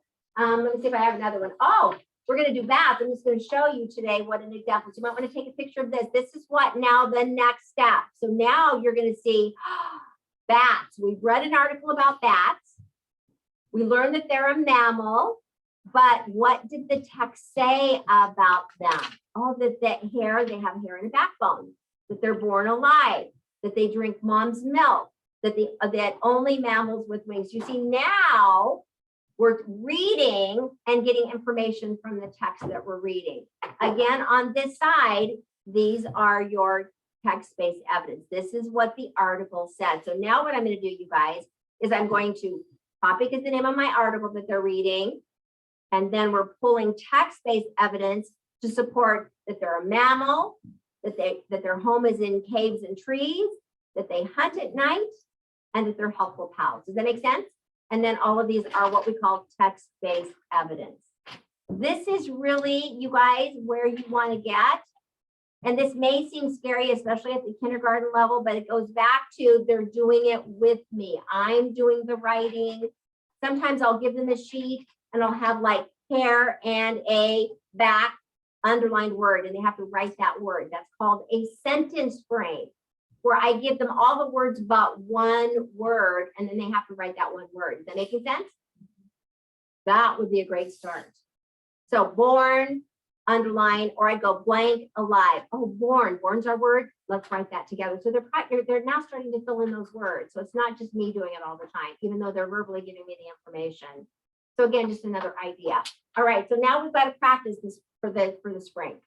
Take a piece of paper, fold it in half, so you have 4 boxes. This is just for you so that we have some examples. Okay, and then fold it again, because we're going to come up with 4 different examples that I'm going to want you to use this spring. Okay, let's open it up, get our pencil, and we're going to have 4 different examples. I'm going to give you 1 or 2, and then I want you to come up with 1 or 2 on your own. Because I want you to think about what would be good this spring for them to actually do. Okay, so we're going to just draw a little T chart or a little 2-column notes in each box. So let's just set this up like this. So here's example number 1, and we're going to do another one. Left side is skinnier than the right side.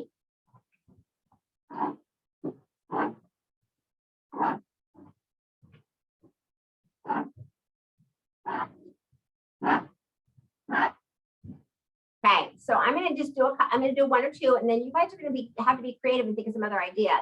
So first of all, let's just take another sticky note so we can start to brainstorm some ideas of what we could do. So take another sticky note. If I can find my sticky notes again. There we go. I'm going to pull it out and put it over here in front of me. Okay, so let's take a sticky note so we can come up with some ideas of what we could do. I'm going to give you a few. So here are my 2-column T equals 2-column notes ideas, because I want you to practice this year. If anything, I want your kids to know what 2-column notes are this spring before they go into the next grade level. So here are all my ideas. One could be spring. T equals spring. That's one idea. T could eat colors in a crayon box. Let's think of some spring stuff. What's coming up? Oh, we'll see. Easter. Be careful about this, but you could do a holiday Easter, and what we again, you got to be careful because I know that not all celebrate. Oh, school. Ooh, what about this? Snacks. Oh, what about games? Okay, so think about some topics that you're going to be studying this spring. What are some topics at your grade level that you could do something on? What are some topics that you actually have them focus on in the spring? Anybody want to throw out some ideas? Plant. What's that? Plant. Plants? Ooh, very good. So let's do plants. What's another thing, you guys? Let's help each other out. What are some other ideas that you guys, or some other topics that you study that you could do 2-column notes on? Butterflies. What? Butterflies. Oh, butterflies. Very good. I already can think of, with butterflies, I could do a flow chart. I could do it. I mean, already you guys, because I know thinking charts. Oh my gosh, if I'm doing butterflies, I could do the flow chart because we could go, the cycle of a butterfly. I could do a bubble chart where they have to describe a butterfly. I could do 2-column notes where they give me different things that I know about. But I mean, there's just so many things. You guys, you need thinking charts because they are what I would use to do my teaching at the K-1 level. Any other ideas other than this that you guys are? Volcanoes. I love it. What else? Think of some things that are fun too, not only just text. I mean, that are concepts, but fun things too. What are some other things that your kids are really excited about in the spring? Frogs. Oh, frogs. Oh my gosh. Now let's think about dinosaurs. Now there's a lot of things that you guys, that's a good one. Now I would make this really, for example, with dinosaurs, I would say, give me two different kinds of dinosaurs. So it could be what dinosaurs, where they live and what they eat, but I would even be, with the little kiddos, I'd say, because they know dinosaurs. So I'd say one yellow would be the brontosaurus and another yellow would be the T-Rex, of course, because my little 5-year-old is all about dinosaurs. So do you see how you can do these? These are all ideas. Okay, so these are all ideas that you could practice. I'm in a minute going to have you choose 4 because I want you to try at least by end of the year to at least get 4 done, if you can, if not more. 1 a week is your goal. So let's do T equals spring. Remember, we want 2 yellows, so let's divide these into 2. Could we do more? Absolutely, but right now at K-1, if we can just get them to come up with 2 yellows, that would be awesome. Okay, so let's get our 2 yellows on every one of them.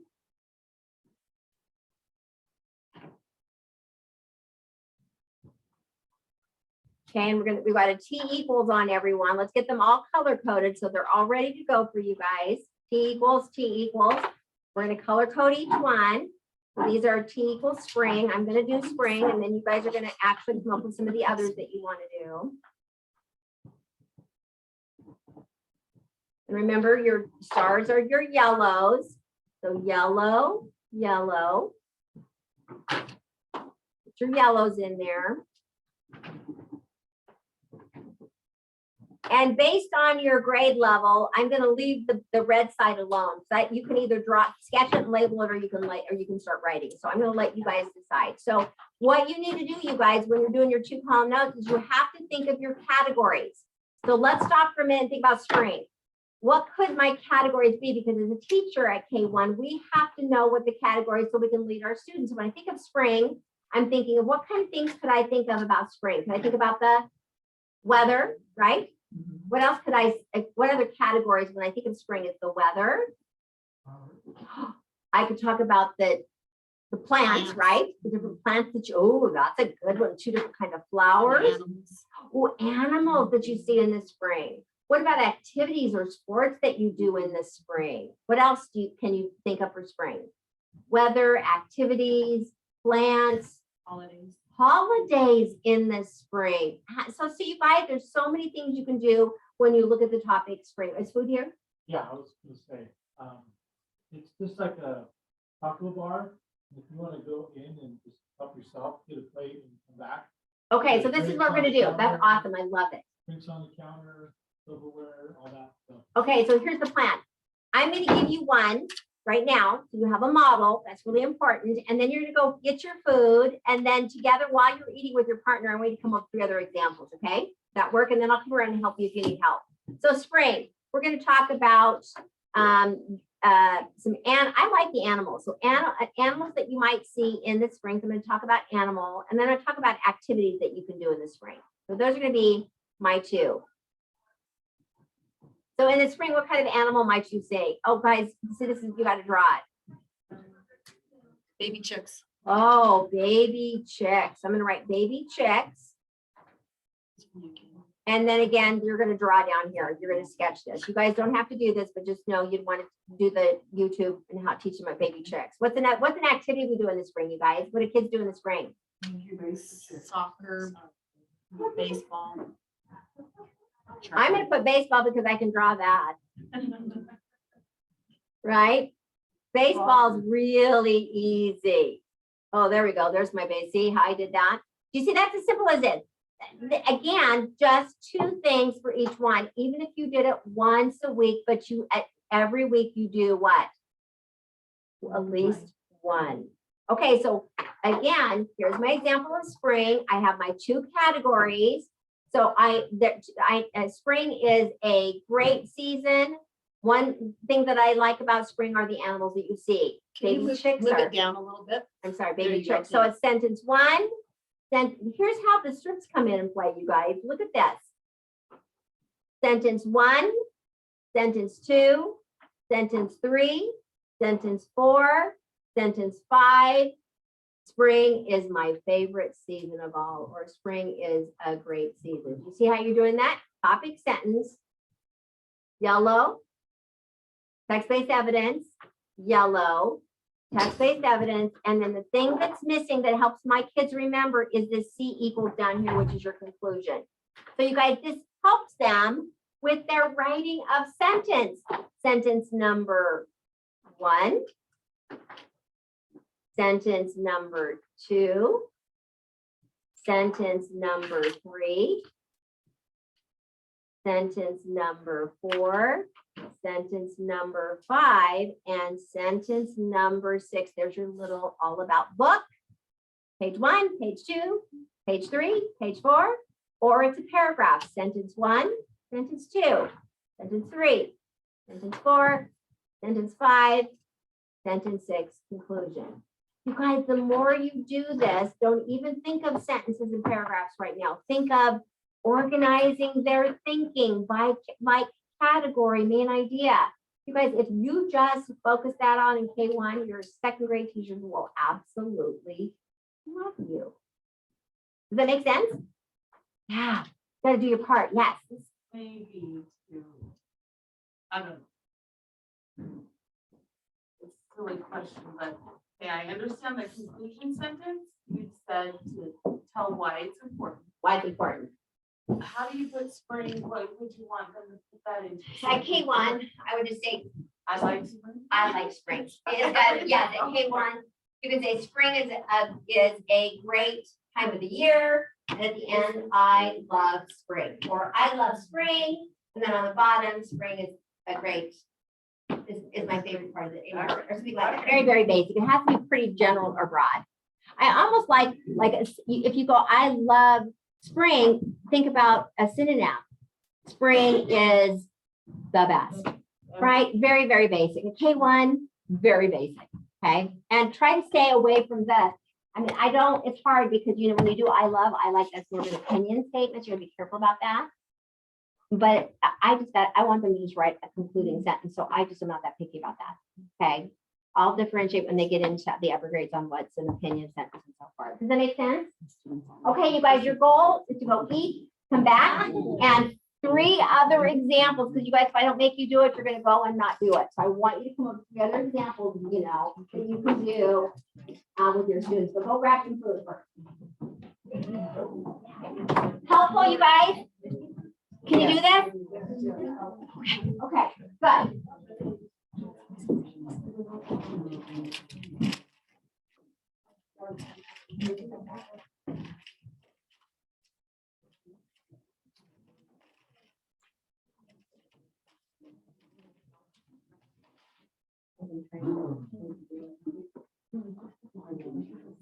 Yeah, she just doesn't know what it is.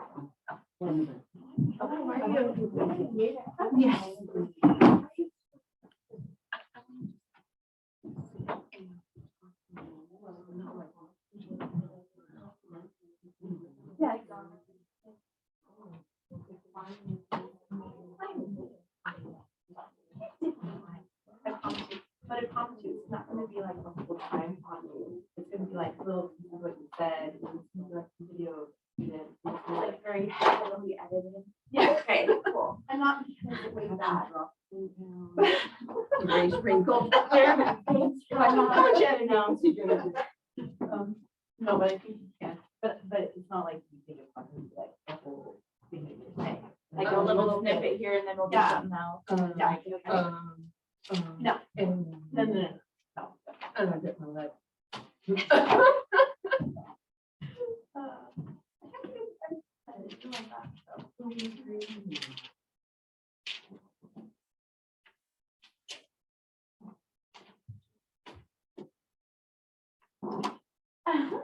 While you guys, let me show you some examples, some circle chart ideas.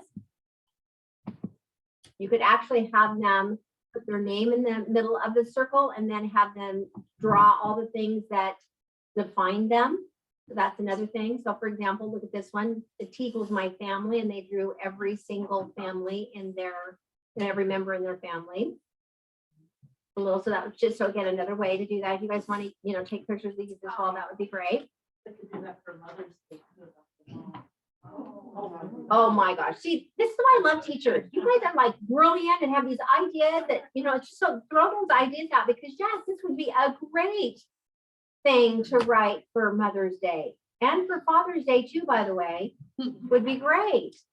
So for the circle chart that she had for each letter, how big was it? It was a paper. It was a paper size. It was like chart paper. Just like a tablet, like that size. And she had them, and she had what she did because of room. She didn't have a lot of wall space. So what she did is she had ropes, and she put them on the ropes in the back of the room. So she had a whole bunch of them around the room. There were all the letters that she was introducing, which was pretty. And this was kindergarten. It's from a man, it's really big on kindergarten smorgasbord. Yes. So you could look, it's called the AIDS boot camp. And I had done his, but I didn't do them in a circle chart. And now I see why I should have, and then applied it into other areas. Yeah, We absolutely. just did it on the big construction paper. Yeah, and then yeah. one wall is A to C. Yeah. And they all- Yeah, and I'm going to show you after we get done eating how I've kind of morphed and changed the circle chart just a little bit because now I want to move it into reading. And there's two things that I want to do for reading before they actually start doing the next step. So I'll show you that as well. But here's some examples. Here's one a little bit higher level. What I loved about this one was that I had one student at the beginning of the year for their first, this was another great one. It was for student parent conferences, and they had the students do actual big circle charts where kids laid down and they traced each other. They traced their body on the middle of the circle chart. It was great big ones. And then they had words that all the words that define them. Which so this was another great idea. It was really, really cool. So that's just another way to use it. But look at again, you guys, if you're going to be working with science, I like to give them stickers, have them cut and paste. I mean, there's just so many things you can do. So they're just, you remember the tree chart, the circle chart is for defining a topic, a concept, a letter, a symbol. It's just, what do I know about that topic? So a really good one. Here's another one, you guys. See, I could do this with spring. Now, what I like about this one is because I did this every year. I did one for fall, and then I did one for winter, and then I stopped because at that time of the year, now I'm teaching higher level skills. So then once I do a fall and a winter, then I can then use those two to have them compare fall and winter. So now I'm using two circle charts to say, let's look at our charts. And now let me show you how we can use those two charts to compare. And then I do a spring one. And then we compare winter to spring. And then I end with the summer one as well. So this is another fun one.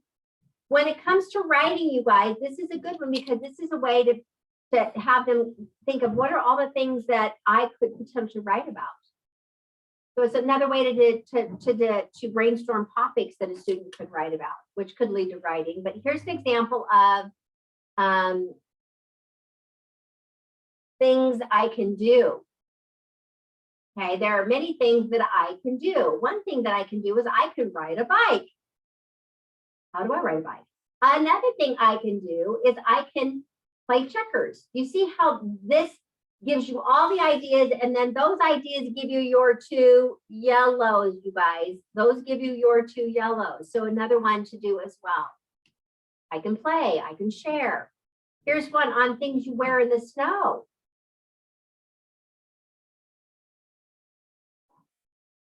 Here's one on what we know about the wind. So if you're studying about something, this is a great big bulletin board. Sometimes my kids will put sticky notes and use sticky notes as well.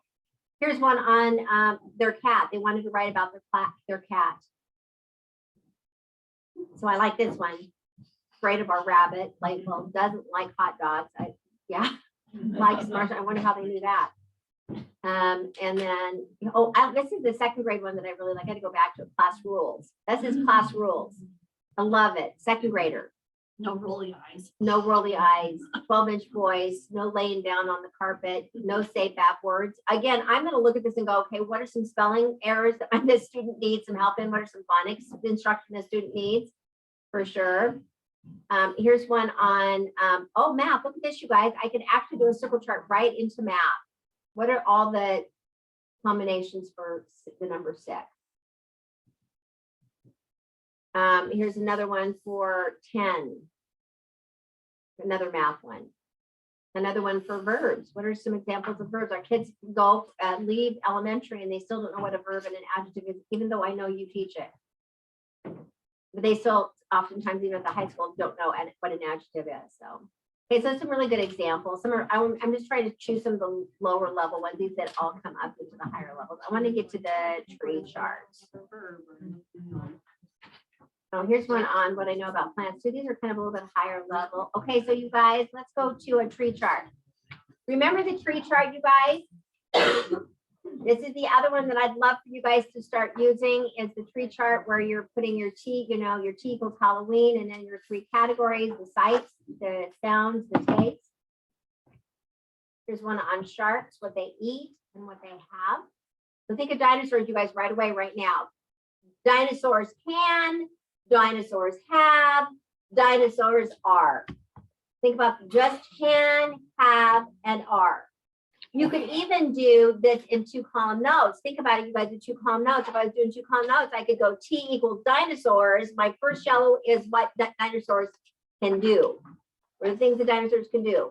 What are dinosaurs have what? Dinosaurs have sharp teeth, have scales, have long tails, whatever it is that they have. And dinosaurs are, what are they? So again, there's some really good things that you can do with dinosaurs. I've heard you guys talking about dinosaurs. Here's one on animals.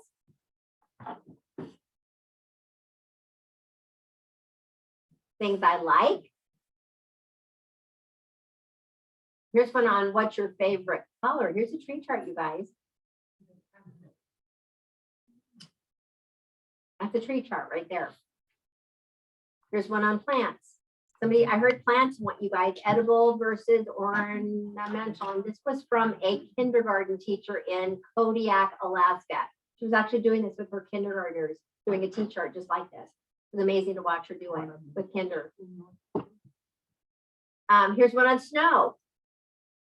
And then words that look different. I mean, very, very different. Look at this one. Nouns, a person, a place, a thing. Look at this one. This is a great tree chart that is totally connected to a skill that our kids need to know. Here's one on faces. Happy faces and sad faces.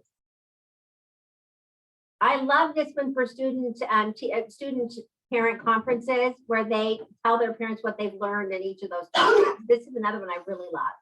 So this is something I make my kids actually share with their parents during we have student-led conferences. So I don't lead the conferences, my kids do. I teach them how to lead their conferences. So one of the things that my students have to do is present a little tree chart where they have to tell their parents what's one thing or 2 things we've learned in math, 2 things they've learned in reading, 2 things they've learned in writing, 2 things they've learned in science. So I like the kids to be the owner of the student-led conferences, not me. But just some good examples of some that you could do. Some are higher. I usually have a bulletin board. You guys, why don't you create a tree chart as a bulletin board if you're going to be studying dinosaurs or volcanoes or plants and set it up as a tree chart? How fun would that be? So that's now they're seeing a tree chart. They're seeing how a tree chart is organized and it's by like categories. It'd be a great little bulletin board idea that's really reinforcing the kind of thinking chart you want them to know. Would be another really positive thing. Here's an animal bulletin board right on a wall. I want to get to how you can use this in money. Look at this. This is a tree chart for money. And then I really like this one for the primary. Okay, what can they do? Reindeers are and reindeers have. Now, you guys remember when you do this, if this is an all about book, 1 chapter is what reindeers can do, 1 page, 1 chapter, 1 page is what reindeers are, and 1 chapter, 1 page is what reindeers have. So make it very, very simple, just 3 pages. All about reindeers, page 1, reindeers can, page 2, reindeer are, page 3, reindeer have, and then conclusion, reindeers, I love reindeers, just that simple. Okay, so again, you're just reinforcing in an all about book, kind of the green, yellow, red, yellow, red, yellow, red, green, but it's another book. But eventually get into that little paragraph. Are we going to see examples? Are we getting that? Well, I'm going to show you, and in your book, yes, hopefully. I got to get to what happens before an all about book, but I will show you. And if we don't get to it, You guys, I will send you the example. So you actually have an example of an all about book, okay? I will for sure do that because we only have an hour left. See, I need you for a full day. It's just never enough time. I want to do the foundation part of it first, but then I will definitely show you or send you guys an example of the actual all about bats book that I have already done. And I'll send that to you guys so you have a teacher example for that. I promise I'll do that, okay? So that'll be something else we do. Here's one on vowels. Look at this one. Right with what you're doing with vowels. Words that have a long A sound or the short A sound or the E, long E or short E. So there's another way that you can use a tree chart. Contractions. I mean, there's just so many things. Here's one on map, odd versus even. This is more of a T chart than a tree chart because it's only got 2 yellows, but still another way to really help kids with organizing their thinking. What do you guys think? Pretty good, huh? All right, I'm going to stop right there because I want to get to our, you guys, did you get your examples? Take a few minutes. I'm going to give you 5 minutes to come up really briefly with your other 3 examples that you're going to use this next month. So I'm going to give you 5 minutes to finish up so I can show you what you need to do before you get to the all about book. Is everybody good with food? I'll put it away unless. Yes, thank you. It was very good.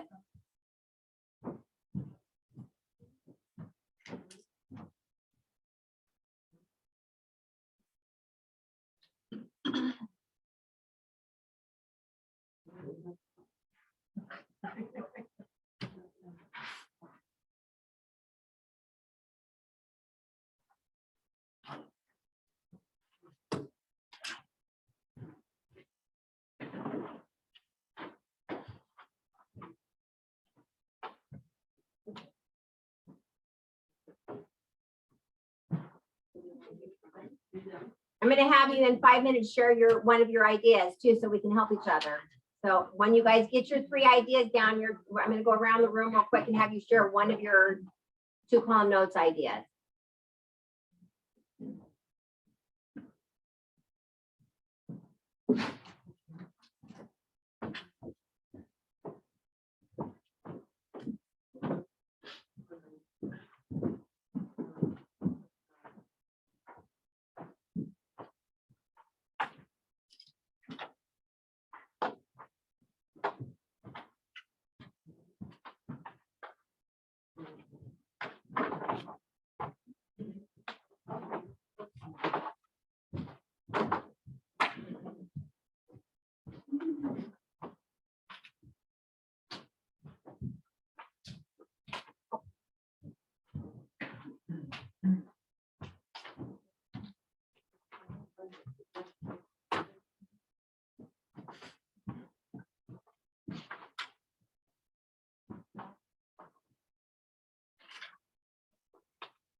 Okay, let's throw out some ideas. What did you guys come up with? Something unique or different maybe that we haven't heard yet?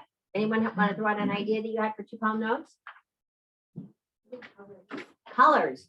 So again, I had an example of colors too as well. It's like, here's the color, and is that kind of what you did?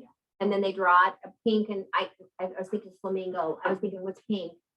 A lot of things are pink. It could be pink fingernail polish. It could be a pink flamingo. It could be pink what else? Bubble gum. Bubble gum, yeah.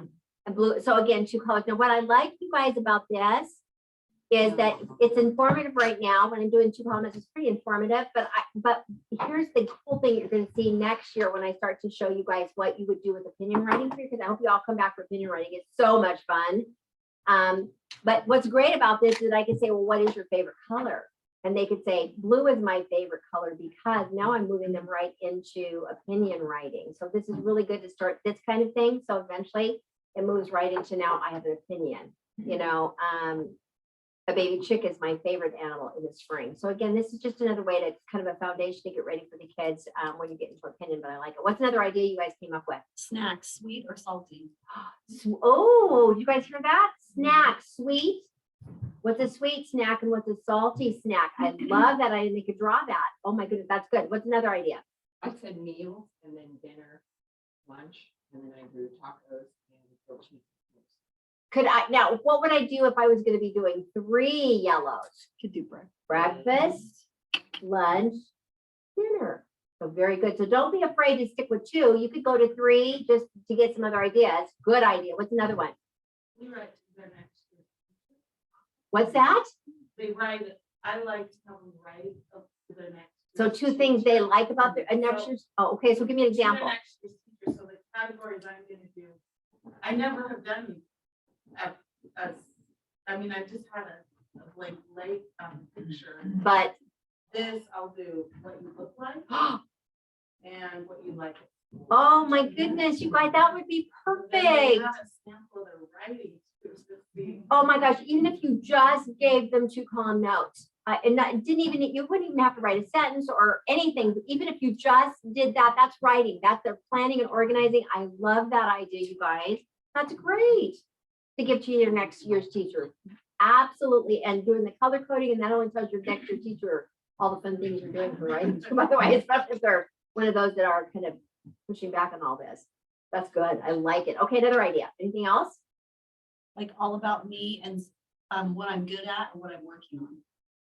All about me, my family, our traditions. I mean, there's some, you could do all about me. All about me is always a book that I like to do because you can do something all about me, my family, our traditions, the things that we like to do after, you know, on the weekend. I mean, they're just all about me would be a good one. All the, yeah, that's another great one. Anything else?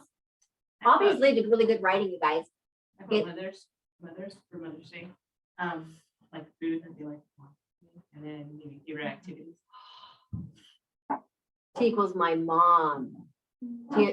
What I love about my mom. What's one thing that I love about my mom? I love that they're kind. What? And then on the other side would be, well, what do they do that's kind? So pushing the red side, the right side is really important. I love that idea about mom because again, a great one to give to mom is you go, I love my mom, and then now they're looking for reasons they love their mom. Now you're kind of getting into opinion though, but nonetheless, I still love it. I still love it. But totally, really, really good. Mom and 3 things. There are 2 things that they could say describe their mom. More descriptive. Anything else? We start doing we're mastering the vocabulary of 3D shape.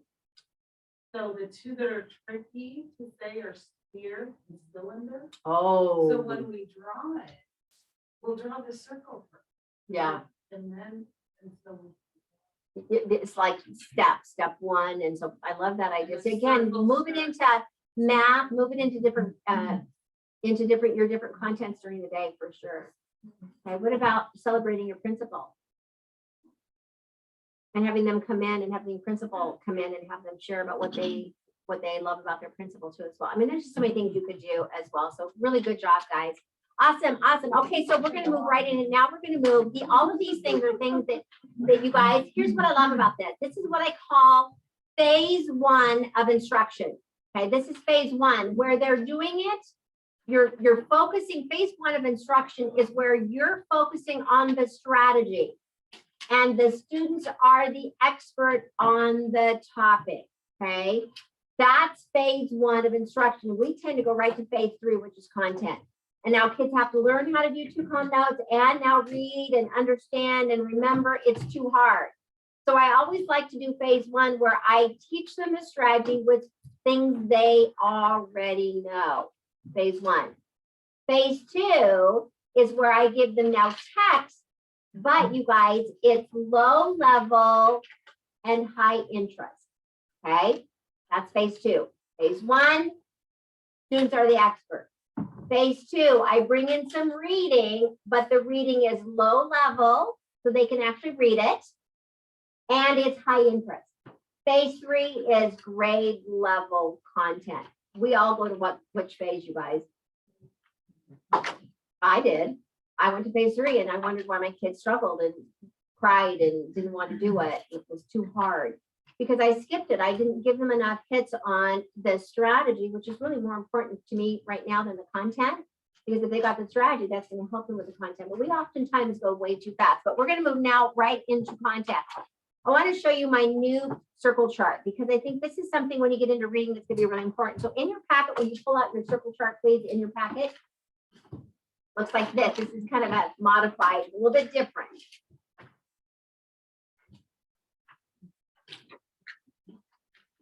And I do have an example of that one that I'll show you. It's going to be maybe too much for you guys, but just I want you to, at the end here, before I leave, I'll show you an example of it, just so you can see what it would look like.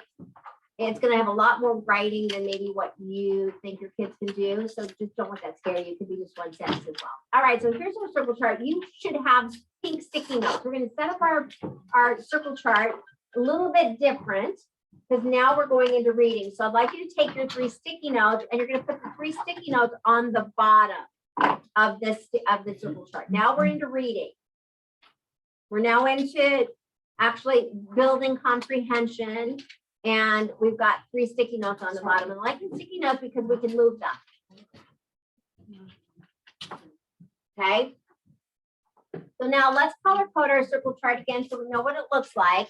We've got our circle. This is our topic. Okay, so this is our green. And we're going to write T equals bats because that's our topic we're going to end with today, bats. We're going to work on two categories. We're going to work on prior knowledge. What do they know on the top part of the circle chart?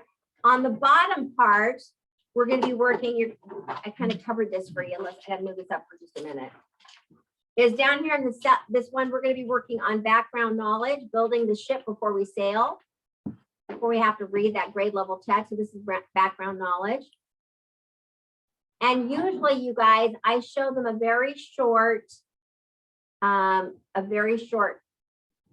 video before I have them read something. Okay, so there's background knowledge. And our source one is our video. Remember, we're going to try and give them a couple of different sources to help our 3rd grade teachers. Okay, so we're going to do video. Okay, so we've got our sticky notes and we've got up here, we're going to label our sticky notes. Sometimes I send these away and get them printed so that I have a whole bunch of these. I like pink because they're pink. Text-based evidence, pink. So I try to even make sure my colors match what they are. Green, yellow, red, green. These are my pink because I don't have red. But this is my text-based evidence, TBE, number 1. The second sticky note is going to be TBE, number 2.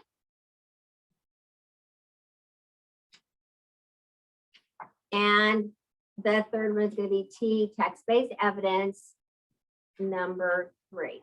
Okay, so now I'm teaching them language that they need to know, and we're going to start to build a ship. So the first thing I usually do up here for kinder is and 1st grade, and even my upper level, I want to show them, I always want them to draw whatever we're studying. So if they're studying volcanoes, I spend some time teaching them how to draw a volcano. If we're studying bats, we're going to draw a bat. If it's dinosaur, we're going to draw a dinosaur. Whatever we're studying, I want to do that. So one of the very first things up here I want to do is I want to show you how to draw a bat. So we're going to do a YouTube because I kind of think that's kind of fun. Hold on, let me grab it down here. Here we go. So this gets so small. Okay, ready? Okay, get your pencil up here on the top, the middle, go small. But you're going to this is going to show you how to draw a bat. Also, you could start with a black piece of paper and use a white colored pencil and then cut that shape out, flip it over, and then take that to the wall. But we're going to use black on white. All right, let's first start by drawing our bat head. I'm going to draw an oval or a circle right here in the middle of the paper. And then we can draw the ears. We're going to draw a curve that comes out and then back down. Looks like a leaf shape. And we just repeated that same shape for the other ear. Now we're going to draw the left wing. We'll start here on the bottom side of the head, and we're going to curve up to there. Now this curve went this direction. We're going to do another curve that goes the other direction and almost all the way to the edge of the paper.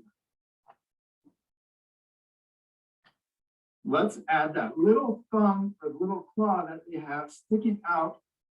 I think they use this to hang on to things with, climb. Yeah, there you go. Let's repeat this same step, same shape over here on the other side. We're going to curve up. It's okay if it doesn't look exactly the same. Mine Then we're gonna doesn't. curve the other direction and come all the way to the edge of our paper. And then right there at the bend, we're going to add that little curve that comes out and then curve back in for a little hook or a little thumb. Okay, now we're ready to draw the bottom shape to our back. Let's first draw the body. Now this is just to help us kind of figure out how big we're going to draw or how tall this part of our back will be. Now we're going to draw the legs. Let's just draw a little bent V shape, that line that comes out. And then we can do the same thing on the other side. Now we're going to draw the little toes. I'm going to draw two little hooks like that. That come out. Look like little bananas.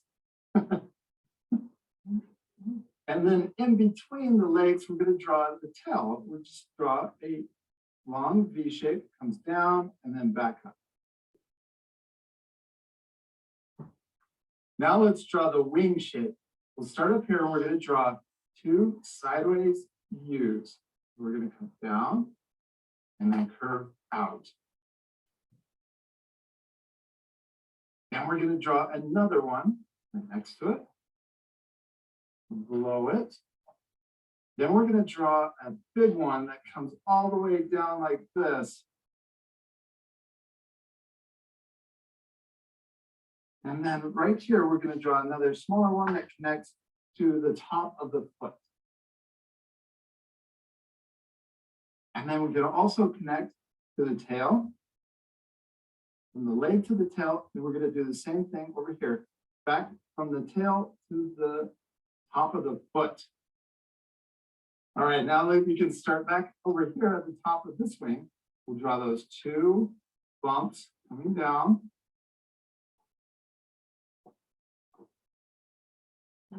Now we're going to draw a really long one coming down close to the foot. You should see mine, guys. They're not even. It's okay. I've got a really big one over here and a really little one over here. Oh boy. This is how we did it. We finished drawing our bat. Isn't the that great? outside shape of our bat. It looks really cool. Okay, so what I'm going to do right now, I'm going to stop right here. What I want you guys to do, I'm going to kind of switch here, get out of that and get out of that here. Let me minimize this. What I'd like you to do with your partner is tell me what, because this is really one of the pages in their book that I want them to diagram. Would you show me kind of diagram parts of the bat? So for example, what would we call this?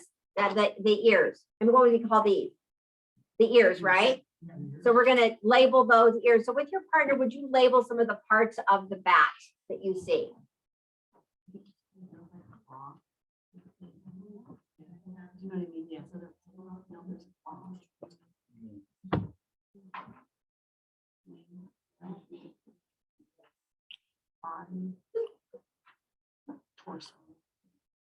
Body. I love how you said body or torso. Great. These are the wings, right? So again, things that we know, but I like this kind of activity. Just I could ask them what they know about bats, but because I want them to have a page that's a diagram of the bat, I'm going to want them to maybe draw it and then tell me what they know, what parts they know. So do you see how you're doing that? You're just labeling. Okay, so good. So tell me I could stop right here and even have another circle chart and say, well, what do you know about bats? So what would you say? What would kids say? What do you know about? So let's throw out some words. They fly. They fly, yay. What's another one? They live in caves. What's another one? They sleep upside. Oh, you guys are very knowledgeable about that. They're scary. They're scary. They're misunderstood, by the way. That's our misunderstood. I would use that word because I want kids to know they're misunderstood. So you guys, we can't be afraid to use higher level words so that they'll use them in their oral and written language as well. They're misunderstood. What does that mean that they're misunderstood? Well, you have this great conversations about that, when I remember bats, when I lived in Madras, Oregon, I was told, here's some myths. I was told you don't want to sleep outside at night because, especially if you have long hair, because I had really long hair when I was little, and I would never go outside at night, especially in the summer, because somebody had told me that bats love to get in your hair, and especially if you had long hair. Now, who says that to kids? So I would never want to sleep because I was afraid because bats always in Madras flying around at night. And I was afraid they were going to get in my hair, so I would never go outside and sleep outside because I was afraid. So myth, and then the vampire bloods and the drinking, and there's so many things that happen. They're misunderstood, right? So this is really good. So you guys, I could have a separate circle chart that just says, what do we know about that? Okay, so I could take the time to do that, but because I want them to have a diagram, I'm going to do that. But you could do either or. All right, so that's phase one, day one. So you can even say, this is could be day one. We're just going to introduce and do day one. Okay, now I'm going to show you what I can do for day two. So day two comes down here. We can write day two here. So for day two, I want to start to build a ship. I want to start to build the background knowledge before we actually start to do any kind of reading. So now I'm going to go back and I'm going to do source one, which is a video. Now, what I'm going to do with the video, we're not going to have time today. I'm going to minimize this again, bring this back up. I liked 3 is my favorite number. So I like to pick something that's very short, because if it's long, you're not going to get to it 3 times. So I like to watch it once, rewatch it again, rewatch it again. You see, I want 3 reads, 3 watches, 3 3. And we don't do that enough for kids. We don't give that opportunity. So choose something really small to do that. You're really working on going back and annotating. So you guys, I annotate text and I annotate a video, which means I let them watch it, we watch it again, and then I annotate. Now, here's how I annotate. I stop it where I really think it's an important fact, and then I want them to write that fact on a sticky note. So we're going to annotate 3 different times, okay? So 3 is my favorite. I got to get out of this one because this is not, well, it's over here.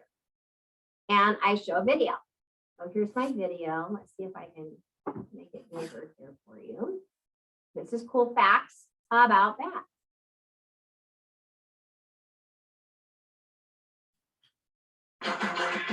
Get ready for things you want to know. We're going to pretend we watched this live. Is most active at night and sleeps hanging upside down. Oh my goodness, right there. So that was a lot. They gave us 3 things. What did they say? Sleeps upside down. They sleep upside down. What's another thing? Active at night, and they hang, and they sleep and hang upside down. And so there were 3 things. Okay, so I would stop right here, maybe even go back and watch it again. Stop, have a conversation. Is most active at night and sleeps hanging And it has pointy what? jacks.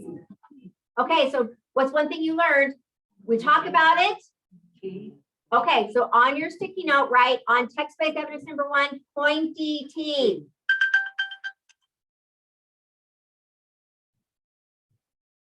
Now, again, don't take the time, but could you draw that? Yeah. Yes, so I'm going to put sketch on mine just to remind me that I'd want them to do that. Okay, so pointy teeth. But here's the cool thing. Here's where choice comes in. Students could have either written pointy teeth or sketch pointy teeth or hang upside down, right? There were a couple things that they could do, or sleep upside down. So there's a few things. You just pick one. I only want one fact. Don't go too long because they're going to forget. So really short, just like it took me, 2 seconds and I had to stop. Okay, so we're going to keep going. Now we're going to keep going. We're going to come up with text number 2. Mistaken for shape-shifting bloodsuckers or vampires, but only 3 species of bats feed solely on blood, while other species feed on insects, fruit, and fish. Bats' unique taste buds aren't the only thing that makes them special. They also have distinctive prints on their wings. What do they have, guys? Distinctive, ooh, distinctive prints on their wings. Now, K-1 can't write, so what are you gonna have them write? Prints on wings. Okay, let's write that. Prints on wings. That's kind of an interesting fact. Let's Put do that that. on the third, or the second. Second text-based evidence, prints on wings. Now, you guys, one fact on each sticky note. Now, what I love about the sticky notes, you guys, I could have a great big bulletin board that says tree chart that says T equals bats. And I could say, have different categories. And then when kids done, they could take their sticky note, walk over to the bulletin board and actually put this under the right category. That's why I like sticky notes, because they can pick them up and move them. So that's another reason why I like the sticky notes. They could write on the bottom part, but there's just something about those sticky notes. All right, let's do it one more time. Like human fingerprints, there's no mistaking one bat from another. There are over 1,300 species of bats found around the globe. More incredibly, one of them is named the world's smallest mammal, the bumblebee bat. Ooh, cool, huh? So on our third one, what we could say, what could we gonna say? Smallest bat, right? Smallest bat, there's my dash, smallest bat. Now here's how I'm gonna move to a dot. So smallest bat. Okay, and if I'm gonna stop here just because we don't have time. But I'm gonna go back to my, let's escape this, come back to my this. Yeah, you got it. I'm gonna show you here, hold on. Because eventually we want our K-1s to do this because they can verbally, maybe not so much on writing. Now I'm going to show you how I get them to do a dot. So you guys, the author, this video told us that there is a bat that's the smallest bat. Oh, do you guys remember the name of the smallest bat? Bumblebee. There you go. There's your dot.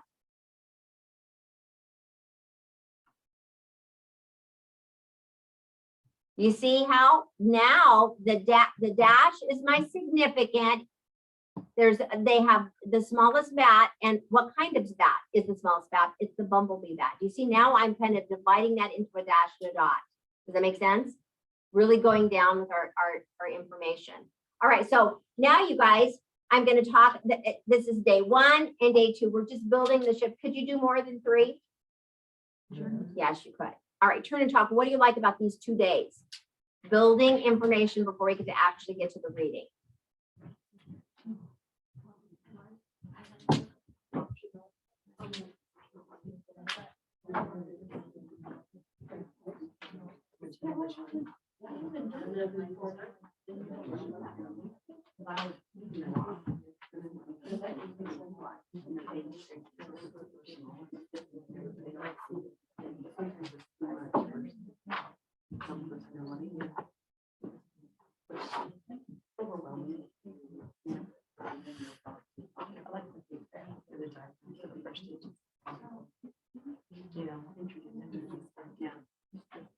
Okay, now guys, don't be afraid to just stop at day 1 and day 2, and that's all. I mean, you don't have to go any further. I mean, give yourself permission to say, we're just going to do the circle chart, we're going to do a video, and that's okay. But I want to show you what the next phase is as you get there. So you're going to scaffold this across and kind of slowly get to day 3.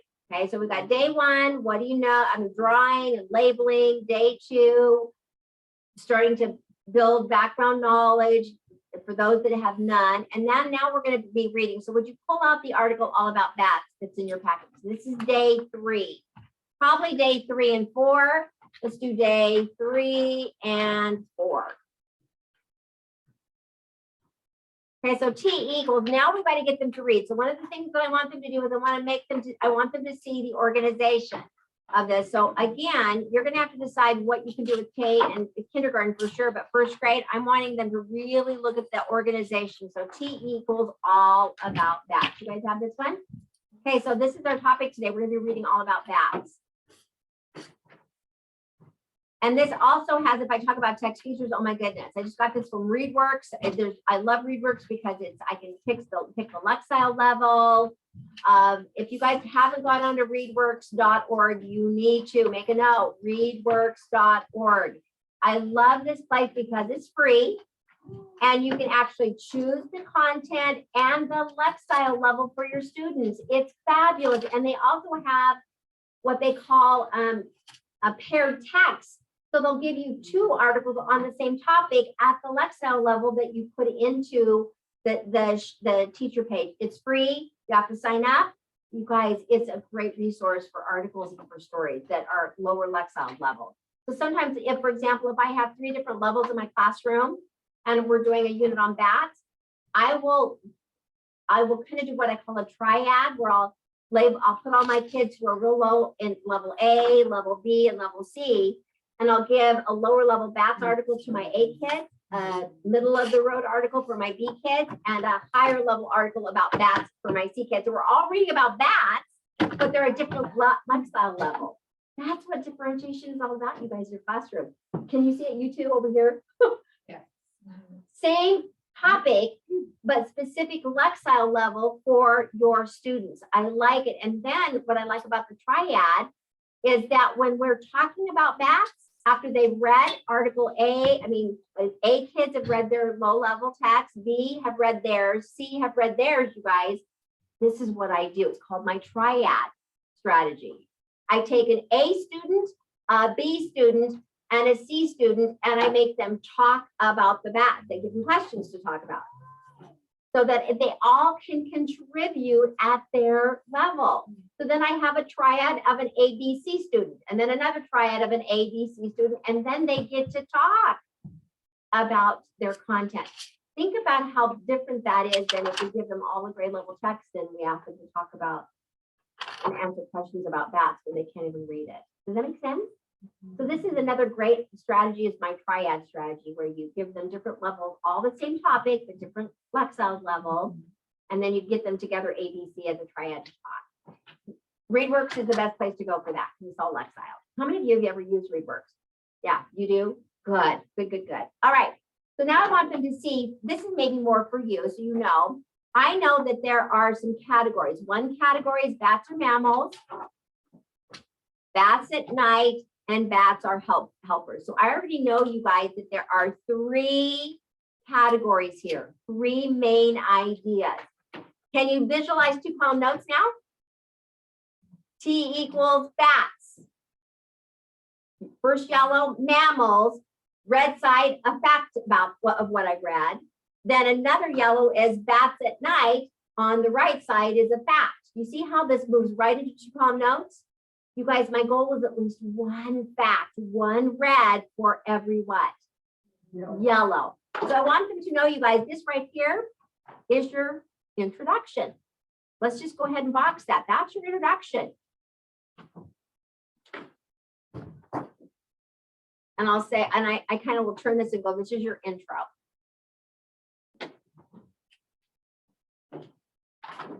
There's your introduction.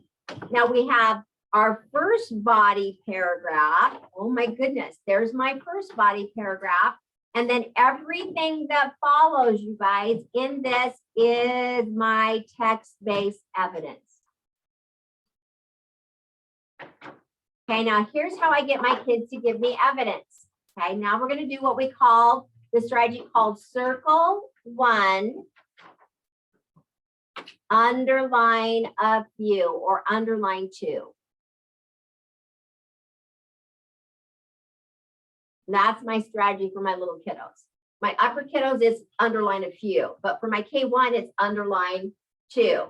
So what I want them to do is we want to read and come up with the 2. Now, here's what you guys got to be careful about. This is where I'm going to kind of raise the bar a bit. We're going to read, there's probably going to be more than 2 facts. I want them to pick the 2 most critical. Because remember, they're going to be writing to a reader. So when they're writing about that, they want to make sure that they're picking some facts that the reader needs to know.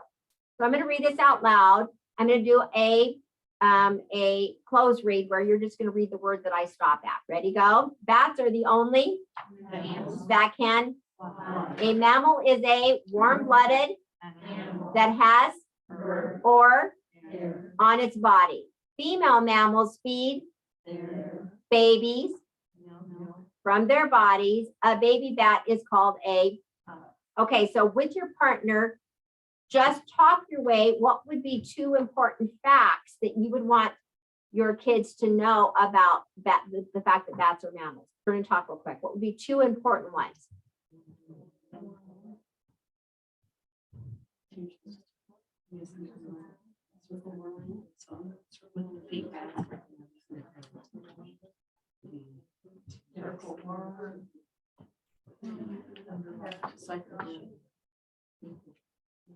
Circle mammals. Okay, so here we go, guys. Circle one. By the way, and I didn't define this for you. I'm sorry. Circle one is the main idea.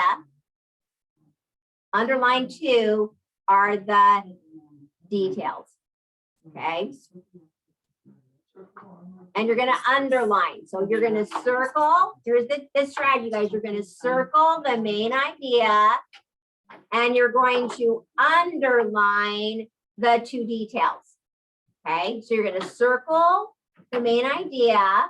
You're going to underline the details. Now let's look at it here. So I'm going to say, okay, I know that bats are mammals. That is the main idea. So I'm going to circle that right there. There's my yellow. Okay, so now I need two facts. I'm just going to randomly pick them just to show you. But remember, you want to talk through it with your kids of what's the most important. Well, what was one that you guys thought was really important? And there was a lot. So the fact that they can fly, that was one fact. They're warm-blooded, that's another fact. That the female mammals feed their babies milk, that's another fact. And that a baby bat is called a pup, that's another fact. So of those four, what do you think would be the two most critical or two important? What do you think? Okay, so I would go warm-blooded. There's number one. You got to teach your kids how to number them because they're going to have to take number one to their two column notes. What's another one? Fur or hair. They have fur and hair on their body. Notice I'm not underlining every word, and that's number two. Okay, do you see what you're doing here? Number one, they're warm-blooded. Number two, they have fur or hair on their body. There's the two facts. Making sense? Now, could I do this and they help me? This it could be on my dock camera. I could be doing this. They don't have to be doing it. Could they do it eventually on their own? Yes, you want them to, but for a while, I'm doing it for them. And I do, but they're helping me. Okay, do you see what you've got? Now think about two column notes. This is on your left side, mammals. On your right side, dash, warm-blooded, dash, fur and hair. You see, that's simple. Okay, now we're going to the next one. Okay, bats are night animals. Oh, I already know there's my main idea. Okay, so let's read this. We're going to do some phrase reading. I read the first part of the sentence. You read the second part of the sentence. Okay, ready, go. Bats are. That means they sleep during the day. Bats sleep hanging. Most bats live In caves and trees. a bat's home. It's called. You see, you got to do some more time and text. Kids got to be reading more. You can't do the silent read. You got to get them to read, reading. They're decodables, getting them to be reading, everybody reading. That's going to be really important. Okay, with your partner, what are two facts that you'd want to underline and number? Go. With your partner, what would you say? They're night animals. What do I need to be? Well, for sure, nocturnal is going to be one I definitely want. So I'm going to already tell you guys they're nocturnal. That's an important higher level vocabulary word. There's my number one. Now pick something else.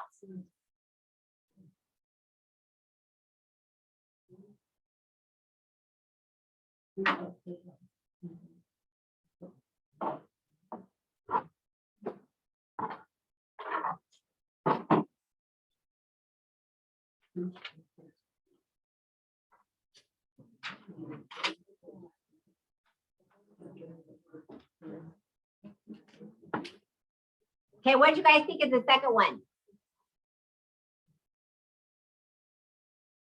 They're night animals. That's the main idea.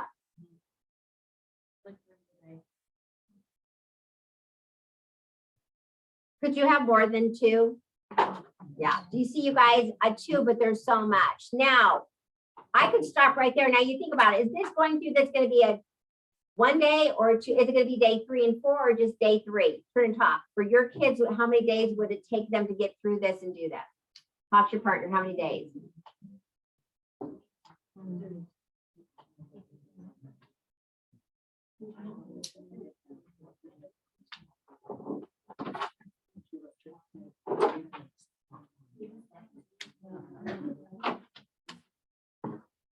Okay, sticky note. How many did you guys say 1 day or 2 days on that? 2. Okay, so 2 days on that. Now we're at day 5. So on the sticky note, write day 5.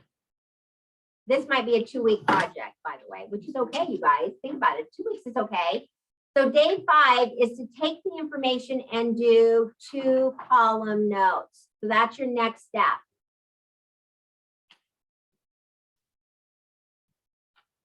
So I just want you to do just an example because I'm going to show you the one. I actually showed you one that I did. So you guys, day 5 is 2 column notes.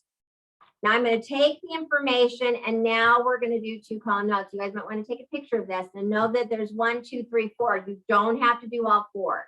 But this would be an example of 2 column notes after you've watched the video and you've read a little article. So I'll leave this up for you guys to take a picture. Yeah, down. It's still down a little, yeah. Thank you. Mhm. So again, don't be afraid of all the words. They could be drawing something. And I've got 4 things. Do they have to have 4? No, they could have 2. And really, is it okay to even have 1? Yes, you guys, it doesn't have to be this big. Make it doable for you and for your students. You want them to be successful and to love it. Okay.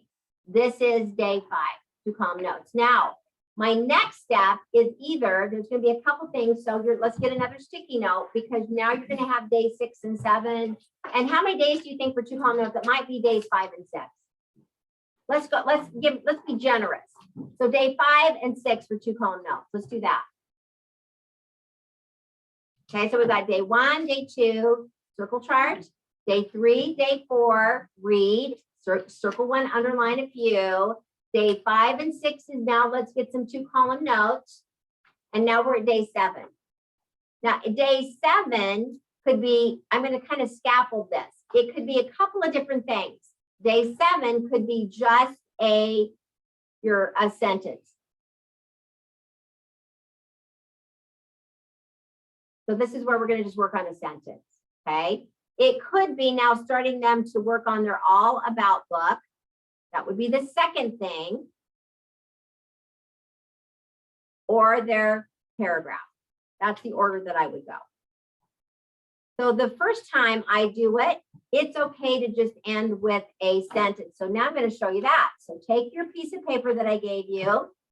Looks like this. And look down here, I've included the editing pencil. Now, if you guys have not been using the editing pencil, make a note. You need the editing pencil for your kids. Anyone not? Is there anyone that's using the editing pencil in here? Oh my goodness, you guys. Okay, right now, note, editing pencil. You have to have this big editing pencil that tells your kids what to do once they finish their sentence. So let's go through and define this. And again, the editing pencil is in its own folder on the website, okay? You have to use that with them. I used it with first and second graders in Pendleton ESD, and I'm telling you, these kids were using the editing pencil. So let me tell you what the editing pencil is all about. So once they write their sentence, I make them go back and check their sentence. Jason, you were in there. 6% and second graders were doing it beautifully. Okay. This is, does the picture match the words? Okay, so let's write that. That first one is, does your picture match your words?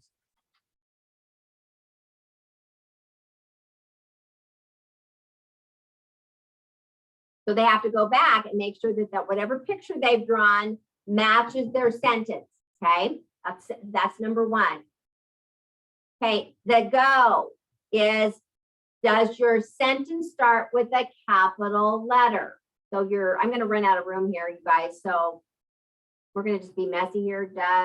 And I can send this to you as well, because I've remade this so it has the editing pencil right on it, which is kind of nice for the kids to remind themselves. So does your sentence start with a capital letter?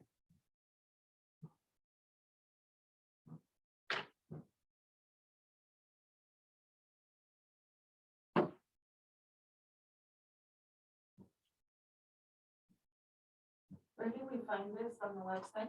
There is a folder that says editing pencil. Yeah, and you guys should have been sent from one of the red ladies, a Google file, and it's all in there. If not, you could ask Jen. I think it's all in the K-1 Yeah. folder. Isn't it in foundations too? I might have given you a copy in there too, but not, it could be in there, but I can't remember if it's in there somewhere in the sentence section. It would probably be in the sentence section, Galen, if it's in there, be in the sentence mastery section. So do you have one of these on each of the kids' desks, or do you Oh, just have a big one up on the Good board? question, both. So what I do is, and also in that file on the ESD, I sent them my file that inside it has like big, it's 8x11 ones that I actually put on a great big pencil that I make for my wall. So I have a big one that I make, a great big pencil that looks just like this editing pencil right here, that I make a big one, and it's up on the wall.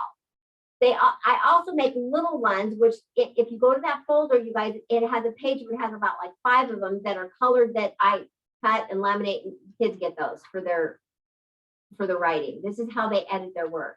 Okay, this is how they edit and change their work. So there's 2 different places that you can do it. Okay, so this is spacing. So you guys make a note that the finger is spacing, either a 2 finger or 1 finger, whatever you guys teach. Some teachers just do a 1 finger space. I do a 2 finger space. Okay, this, did they stretch the word? Did they stretch the sentence?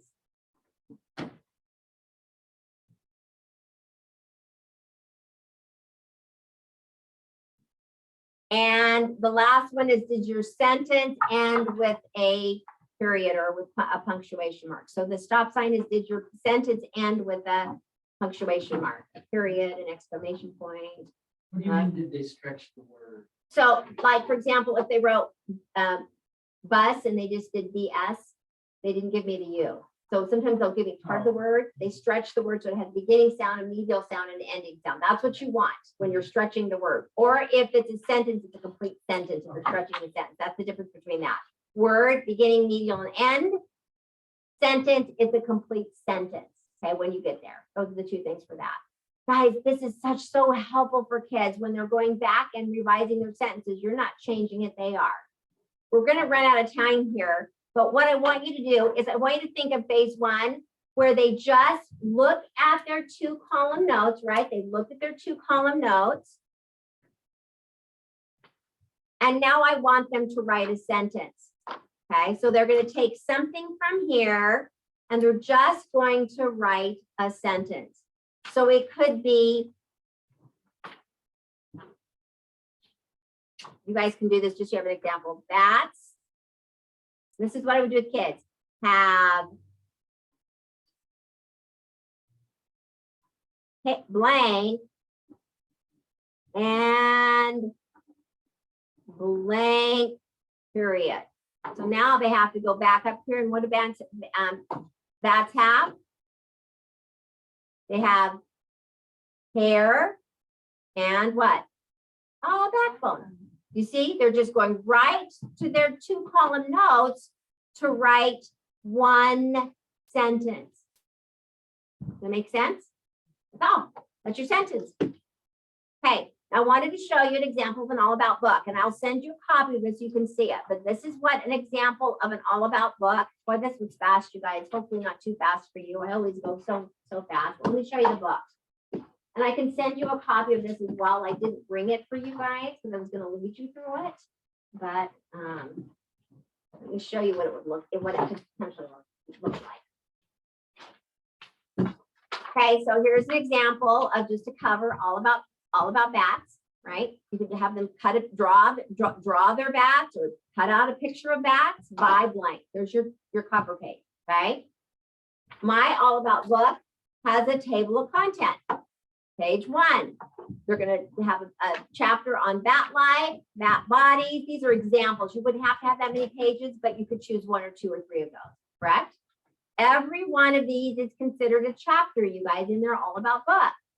So this is chapter 1, chapter 2, chapter 3, chapter 4, chapter 5, chapter 6. But you don't have to have that much. You just pick 2 of them.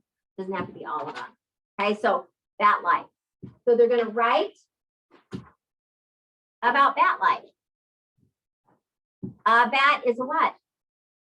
We learned that in the reading, didn't we? Their bodies are called pups and they drink milk from their mother. Bats live in caves, trees, attics, and under bridges. You see that's a lot, but even if they just wrote one sentence and they're all about book, is that okay, you guys? That's a bat is a mammal, period. That's it. So again, you're going to see a lot of sentences here if you don't have to. That's page 2. Is that making sense? Okay, now the next chapter is about their bat bodies. What do they have? They have to draw bat bodies and it has to match. Bats have wings that help them fly, period. Could be there. Could just be one sentence and they're done. Yellow, bat bodies. These are your text-based evidence. These are your reds. Making sense? Okay, I could have one on sleeping bats. So many more, but then another thing I'm going to have is their diagram. Remember? So anytime I do something, I want them to have a diagram of something. So here's a diagram of a bat. Okay. I might want them to have a glossary page where we've identified 3 different words. They get to pick what new words they've learned. They can have a glossary because do books have glossaries? Yes, they do. I like how you have it in alphabetical order. Subtle. Mhm. And then this is an option, but about the author page that's already done. Okay. That's kind of that they can fill in. So this is an example of an all about book that you guys could do about bats, about dinosaurs. That's what I would do first before I move it into the stress. Is that making sense? All right, turn to talk. What do you guys like about this last part we did before we close up today? What do you like about everything that we've done? I know it was overwhelming and a lot, but what do you like about it all? What are you going to commit to doing as you leave today?